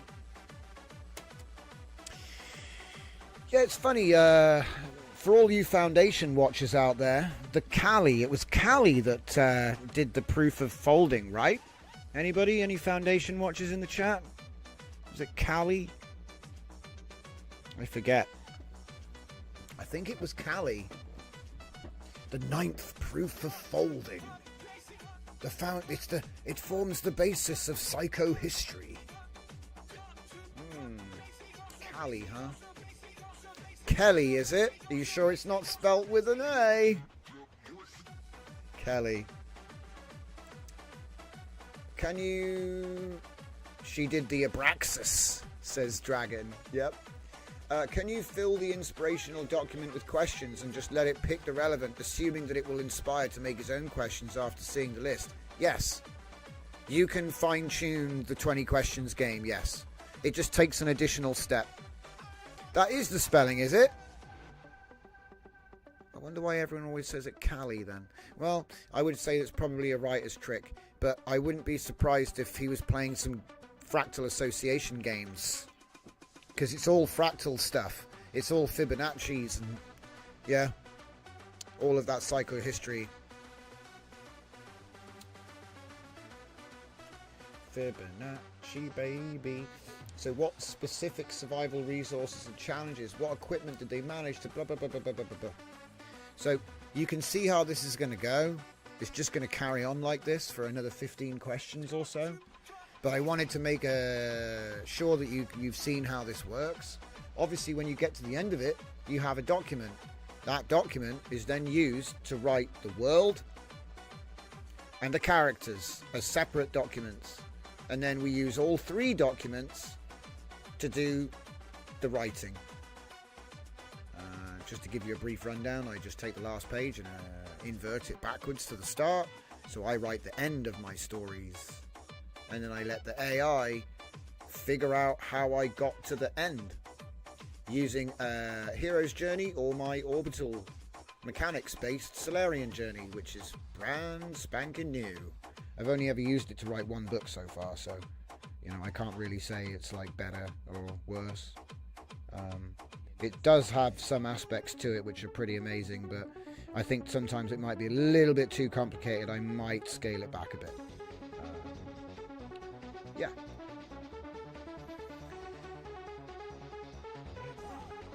And that, ladies and gentlemen, is the end of the show. So, can you believe it? I can't believe it. It's going to be the 1st of September tomorrow. Brand new month. Start as we mean to go on. I will see you here tomorrow at 8 p.m. GMT. Same time as always. Thank you all for watching. And I'll see you all next time.